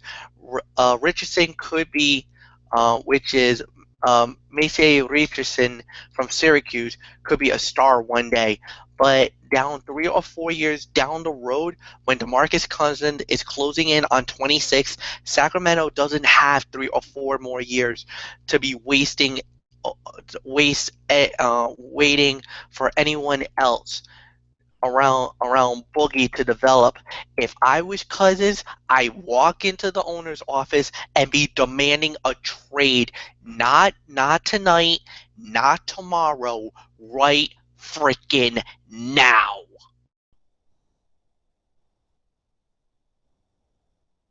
Florio is yours. Okay, I just wanted to be sure you were all set. So, all right. We're down to the final 4, gentlemen. The final 4 teams in our draft recap. And next up, Fletch, your boy, well, our boy, really, our good friend and colleague, Alex Zapata, his favorite team, the San Antonio Spurs. Also Michelle Beadle's favorite team, as we all know. 1 pick. It was the 29th overall in the first round, and they selected DeJounte Murray, a point guard / shooting guard out of the University of Washington. Michael Bullock, Mr. Bullock, based on that pick alone, how did the former 5-time NBA champion San Antonio Spurs do in your opinion? Boy, well, when it comes to DeJounte Murray, this is what it was said. The San Antonio Spurs are unfair. Everyone they touch in the NBA draft seems to turn into gold, and DeJounte Murray won't be an exception. After all, it's not often the Spurs have a chance to get their hands on a lottery talent who plays a position that currently features a declining legend. ESPN's Chad Ford ranked Murray as a top 10 prospect Bleacher Report's Jonathan Wasserman wasn't quite so high on him, but he still had the Washington standout at number 13. This 19-year-old has two-way ability and a knack for playmaking seldom found in even the most elite college guards. Plus, his 6'5" frame gives him a natural advantage when lining up at point guard. Now he'll get to learn from Tony Parker and could eventually take over as the floor general in San Antonio. Many young guards would do just about anything to receive this type of opportunity, and few have Murray's natural talent. So to me, I say this was an A for me. I mean, the San Antonio Spurs, I mean, what can you say about this team? I mean, whatever they seem to do, I mean, it turns to gold. I mean, it goes back to when they won the NBA championship in 2014. And, well, what do we say about them? They don't rebuild, they reload. And that's why they're one of the most successful franchises in the NBA. So, and especially when you got a great head coach in Greg Popovich. And DeJounte Murray's going to learn from probably one of the best point guards in the NBA in Tony Parker. So this was an A for me. So, Fletch, I give it to you. Just another example of the Spurs doing a Spurry thing.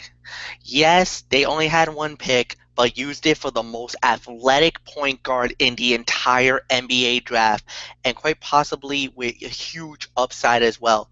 Don't be surprised to see Murray scoring 20 points in a playoff game to beat your favorite team 3 or 4 years down the road. Murray is a prototypical point guard, and with the tutelage of Tony Parker and with some other young studs, it's just another key for a great future for San Antonio. It's like Michael Bullock says, they don't rebuild, they reload. Think about the future that they got. Now that you have Kawhi Leonard, Danny Green, you also got LaMarcus Aldridge. You put DeJounte Murray in this group. Greg Popovich and the boys know what they do when they are in an NBA draft.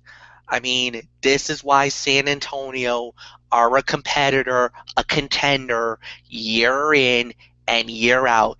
Even though that Western Conference is a freaking minefield and so top heavy, some way somehow they always come out of it looking really good. They're always at the end either competing in the Western Conference semifinals, a Western Conference final, NBA finals, and they are a 5-time NBA world champion. However, if you ever say that, my friend would debate you, and that San Antonio should be a 6-time NBA world champion. But a story for another day. But San Antonio, another winners of the draft. This is another A for me. Florio, it's yours. While some teams clown around and make fools of themselves, the Spurs instead just sit back and let quality prospects fall right into their lap. Considering that DeJounte Murray is not a particularly great shooter and turns the ball over like a moth, he may make for an interesting fit with what Greg Popovich likes to run. But he is also a quality ball handler and can really push the action in the open floor. For a point guard, he also is bigger than the average player at said position. My grade for the San Antonio Spurs, little less, A-. That's the grade I will give the San Antonio Spurs based on their body of work in this draft. 3 teams left. Next up, a team that came out of nowhere this year and really surprised the you-know-what out of all of us, the Toronto Raptors. Fresh off of their first ever appearance in the Eastern Conference Finals, before losing to the eventual champion Cleveland Cavaliers. Toronto Raptors, this is what they did. And let me see what they have here. They selected Jakob Poeltl. He's from Australia. He plays college ball at Utah. And they also selected Pascal Siakam. He's from Cameroon.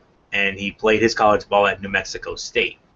Podol is a center. Siakam is a power forward. So I believe Fletcher starts this one off. So were there any other transactions I may have missed when it comes to the Toronto Raptors, or did I get it just right? No, actually, those were the two guys that they actually got with the almost certain departure of Bismarck Bianco in free agency. The Raptors needed front court depth, and they got it in these two picks. While while par, while their second pick, which was number 27, is a different Aldo from Bianco. Um, he should come in and be able to provide offense in right away. Um, Scallum, while eventually could take on more of a Bianco role as an energy and hustle guy, he averages about 12 boards a game in college last year playing for New Mexico. So for me, look, we all know that you got to rebuild and you got to reload, and sometimes these good guys don't stick around very long because, when a guy has a breakout year, a lot of people are going to go after him. So to me, I thought Toronto did a good job, and like I said, you got Kyle Lowry, you got Jamar DeRozan, you got a good young nucleus there. Toronto's going to be a threat. They're going to be They're going to be a major player year in and year out, starting now. I don't think Chicago's going to be a major threat. Maybe Detroit. I think their biggest threat right now, at least in the Atlantic Division, is really the Boston Celtics. I think Boston's the only team that could really might give Toronto some fits. Yeah, I know a lot of people are like, well, what about the New York Knicks? The Knicks are not there yet. I think they're maybe a couple of players away. I like the move with Derrick Rose, but right now, I think the top two teams in that Atlantic Division is, in my personal opinion, the Toronto Raptors and the Boston Celtics. They're going to be neck and neck the whole year for the divisional title. But to make that next step, to take that next step for, to be an Eastern Conference champion, to make it to the NBA Finals, to some way, somehow try to dethrone the Cleveland Cavaliers, I think Toronto has the pieces for it. They just need to get a couple of more here and there players, and I think they did a very good job with it through the draft. Now try to build that through free agency, and who knows? We might have something. There might be something cooking really good in the Great White North up there in Toronto that would have even Drake a very happy camper. So A minus is my grade for the Toronto Raptors for the NBA draft. Anthony, what says you? Slight disagreement, Fletch. I got the grade a smidgen, a little bit lower, but it's still a positive one, nonetheless. But the Toronto Raptors. Some projected that the Raptors would use the 9th pick, which did once belong to the New York Knicks, on a big, and specifically a big named Jakob Poeltl, and would you look at that? They did. After all, Bismack Biyombo is a free agent, and after his huge postseason, he's going to cash in elsewhere in all likelihood. He probably won't be able to play the 4 next to Jonas Valanciunas, but Poeltl is both a solid scorer in the paint, a stout defender, and an aggressive rebounder. Taking Pascal Siakam may have been overkill and likely a reach, but he could help replace some of what Biyombo brought. So this is an agree to disagree situation, but not too much. Fletch gave it an A minus. I'm going to go one lower than that. B minus is my grade for the Toronto Raptors. So, Michael Bullock, what says you when it comes to the Toronto Raptors? Do you agree with Fletch, or do you agree with me, or do you have a different grade altogether? What? Yeah, I'm gonna say B minus on my grade as well. So yeah, you guys pretty much touched on everything. So that being said, let's move on to our next team. Our penultimate team here in this NBA draft, the second to last team, and it's our good friend Al Braderson's team, the Utah Jazz. And we're gonna look and see what Al's Jazz did in just a moment. As soon as As soon as I get the schematics here. Now they originally had Isaiah Whitehead, point guard, shooting guard out of Seton Hall, Joel Bolomboy, power forward center from the Ukraine, played his college ball at Weber State, and Tyrone Wallace, a point guard out of California. So, And I actually wanted to give you a little schematic here, Florio. They actually also picked up Marcus Page. They got him via the yes. trade. This was from when Brooklyn made that trade. So Utah actually picked up Marcus Page. Okay. So with that being said, here's the synopsis for the Utah Jazz. Not a huge night for the Jazz, and that's okay in their eyes, I would presume. After all, they already have a young and talented roster, so only taking a trio of guys late in the second round is fine business, and particularly so after they brought in George Hill to start at the point. Joel Bolomboy was pretty productive at Weber State, and he can really get after it on the boards. He was a solid pick, but for them to take two more point guards after the Hill deal was odd. It is very hard to see where Marcus Page and Tyrone Wallace make the team. So I hope Al Bredesen respects what I have to say here about his Utah Jazz. I have to give him a solid C. That's just the way I feel about it. So, Michael Bullock, our good friend Al Bredesen, his Utah Jazz, how do you feel they did in your eyes? Yeah, I'm gonna have to give him a C as well. So, you pretty much touched on everything when it comes to their picks. So Fletch, what says you? Unfortunately, I have to agree with Anthony here. Actually, I'm even going to go lower, C minus. As a team that missed the playoffs last year, the Jazz don't have a lot of needs, but at the same time, I don't see any of these guys making the opening night roster either. Yes, they are all second rounders, but it feels like they could have been used more resourcefully than anything else. The only player I think that could make a big splash could be Marcus Page, but all the others I just don't see. They are all either D League bound or not even in the league at all playing internationally. C minus. Well, there's one team left, and as a matter of fact, I don't think they had any picks either. You are correct, sir. The Washington Wizards, our final team of this 2016 NBA Draft Recap edition of Strictly Sports. Well, fellas, I wonder what grade we're going to have to give this. I wonder. Well, you call it an incomplete. I would call it an NA. The schematic is this: a pretty easy night for Scotty Brooks and company. A quiet week overall. Our hunch is Washington is more concerned with the guys that they have on its roster than adding any new ones at this particular moment and time. Michael Bullock, what says you? Yeah, NA. And I do have a brief synopsis here. The Wizards did not do anything on draft night since they had no picks. In fact, they probably didn't even bother to set up a war room at all. And considering how they are trying to win now, while also trying to make a splash in free agency this offseason, I don't think they are much too worried about it. But then again, what or who do we know about all of this? So it's an incomplete. So that's how it is. So that's it. That puts the bow on this edition, this very special edition of Strictly Sports. We want to thank you all so very much for tuning in. Of course, we're going to do our shout-outs now. Bullock starts it off, then Fletcher, and then I'll wrap it up with the future content. So, Michael Bullock, start us off with your shout-outs, if you would, sir. All right. Of course, we want to thank you also tuning in for our special edition of Strictly Sports. Of course, recapping the Cavs NBA championship season and, of course, the draft. So, of course, shout-outs to all of our tremendous fans and viewers out there who continue to support our shows, whether it's this or the Wrestling Forum.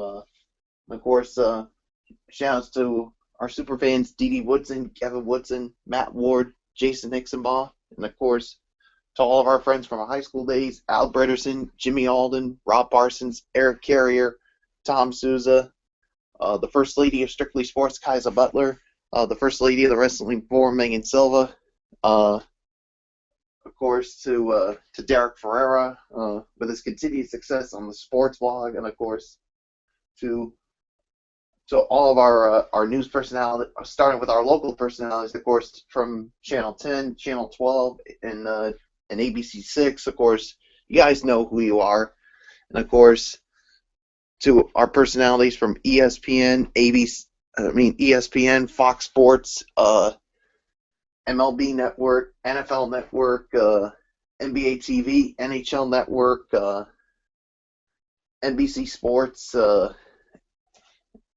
You guys know who you are, and of course, our friends from the Road Show, of course, former co-host Mary Larson, who was on the Road Show today. I'm sure you guys saw it, and yeah, she was co-hosting with Brendan Kirby, while Michaela was basically covering some flower show that was going on. So she did really good as usual. So it's always good to see Mary Larson back on the Road Show filling in, and hopefully we'll be seeing more of her in the sometime down the road. So, and of course, to the other former co-host, Megan Mooney, and of course, the three current people, of course, Will Gilbert, Brendan Kirby, Michaela Johnson. So, yeah, so that's pretty much going to do it for me. So, until Monday night for an all-new edition of the Wrestling Forum, this is Mike Bullock saying thank you all so very much for tuning in. And, of course, you know the routine. Thumbs up. Talk to you later. Yeah. Throw it up 4-4 style. Bye for now. Enjoy the rest of your weekend, everybody. So, and, of course, I'll see you guys Monday night for the Wrestling Forum. Fletch, I give it to you. Yes, indeed. First off, thank you so much to all the great fans out there who was watching and listening to Strictly Sports tonight. I hope you guys enjoyed our draft coverage.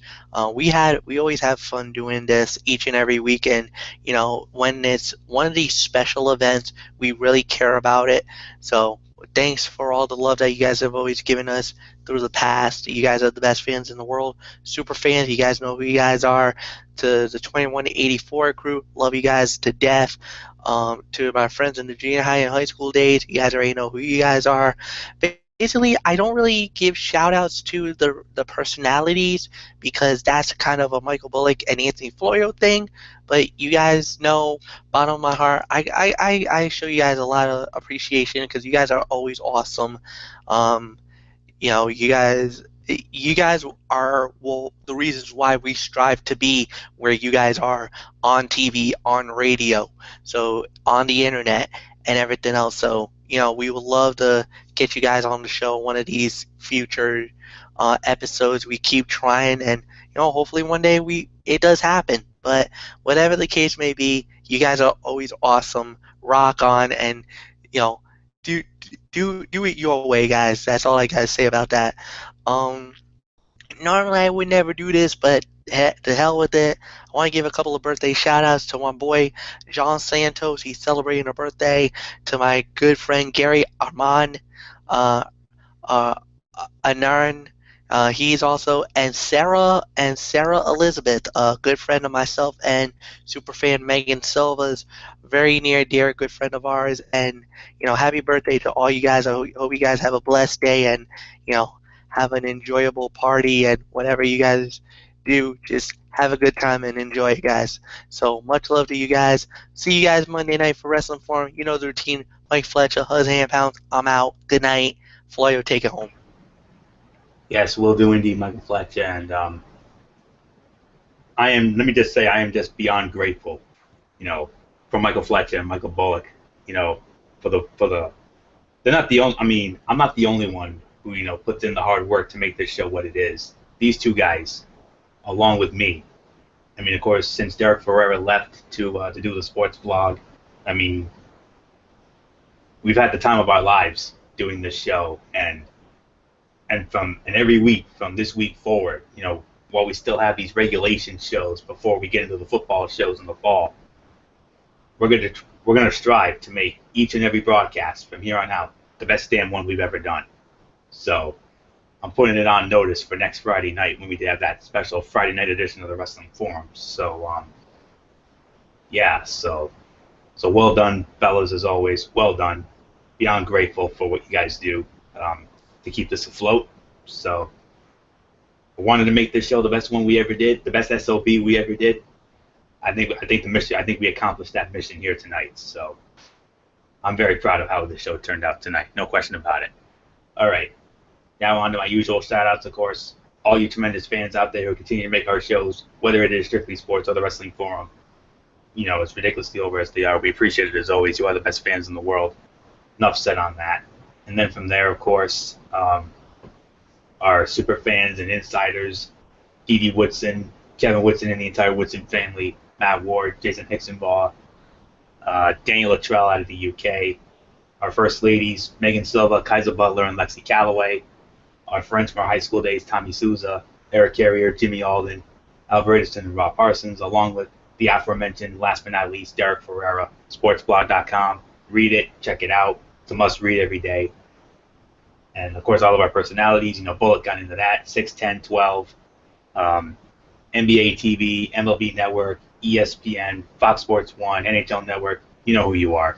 If you're a sports personality, you're getting a shout-out from us because we're grateful for what you do, for all the hard work you put in each and every day and every week throughout the entire season, whether it's, no matter what the sport it is. Lydia Harlan, special shout-out on my end. Of course, Stata Sorrell and Lindsay McCormick, we can't forget about them. The Road Show, yes, Michael Bullock, I saw it. It was a nice surprise to see Mary Larson in there, although I already knew about it in advance. They promoted it at the end of Thursday's show. She filled in for Will Gilbert today. She and Brendan Kirby ran the show in the studio while Michaela Johnson was at the Newport Flower Show. Tremendous job by all. It was so great to see Mary back. It was almost like she never left. I'm going to be real honest with you. It was like she never left. She just did such a wonderful, wonderful job. Then, of course, Will Gilbert, Michaela Johnson, Brendan Kirby, the current crop of folks. Of course, we can't forget about the beautiful Megan Mooney out of Washington, D.C. And then from there, of course, my church family at Oasis Grace Ministries, 464 Silver Spring Street in Providence. You need a church home, check them out. Exit 25 off Route 95. We had a very special Friday night service tonight. It was beautiful as always. I was beyond grateful and blessed to be a part of it. And then from there, of course, Sunday mornings, 9 a.m. Bible study, 10 a.m. Sunday service, and then Bible study Wednesday night at 7. And I think from now on, every other Friday, they're going to have this Friday night service every other Friday. So a great concept, and I, for one, couldn't be any more grateful that they added that to their scheduled events. So love them all to death. They know who they are. So that's it. So Monday night, not one but two wrestling forums. Get used to this. This is like a little preview of what we're going to have next month when we have our Monday and Tuesday shows. Monday night, our traditional show, where we'll review Monday Night Raw and go for, and along with the Mikey's Mindset, the Tony's Take. Maybe we'll get into the Roman Reigns suspension. Maybe we'll get into that. I'm not sure. Or we could save that for that special Friday show next week. So, but we do know not one but two wrestling forums. Monday, our usual time, and then next Friday, July 1st, taking the place of Strictly Sports. And then remember, 4th of July, since it's on a Monday this year, no wrestling forum. We get a rare Monday night off. So I, for one, couldn't be any more grateful for that. So even though we love what we do here. So all right, that puts the ball in this edition of Strictly Sports. I want to thank you all so very much for tuning in. I hope we did you all proud. I hope we made this the best show ever. So for Michael Fletcher, for Michael Bullock, and of course in spirit as always, Derek Ferreira, it's Anthony Floyer here saying, you know the routine, everybody. Thumbs up. Talk to you later. Yeah. Throw it up Fortune Forest style. Bye for now, my friends. God bless. Be good to each other. And until Monday night for the Wrestling Forum, you've been watching Strictly Sports right here on the Zone 25 on YouTube.com. For now, Anthony Florio. So long.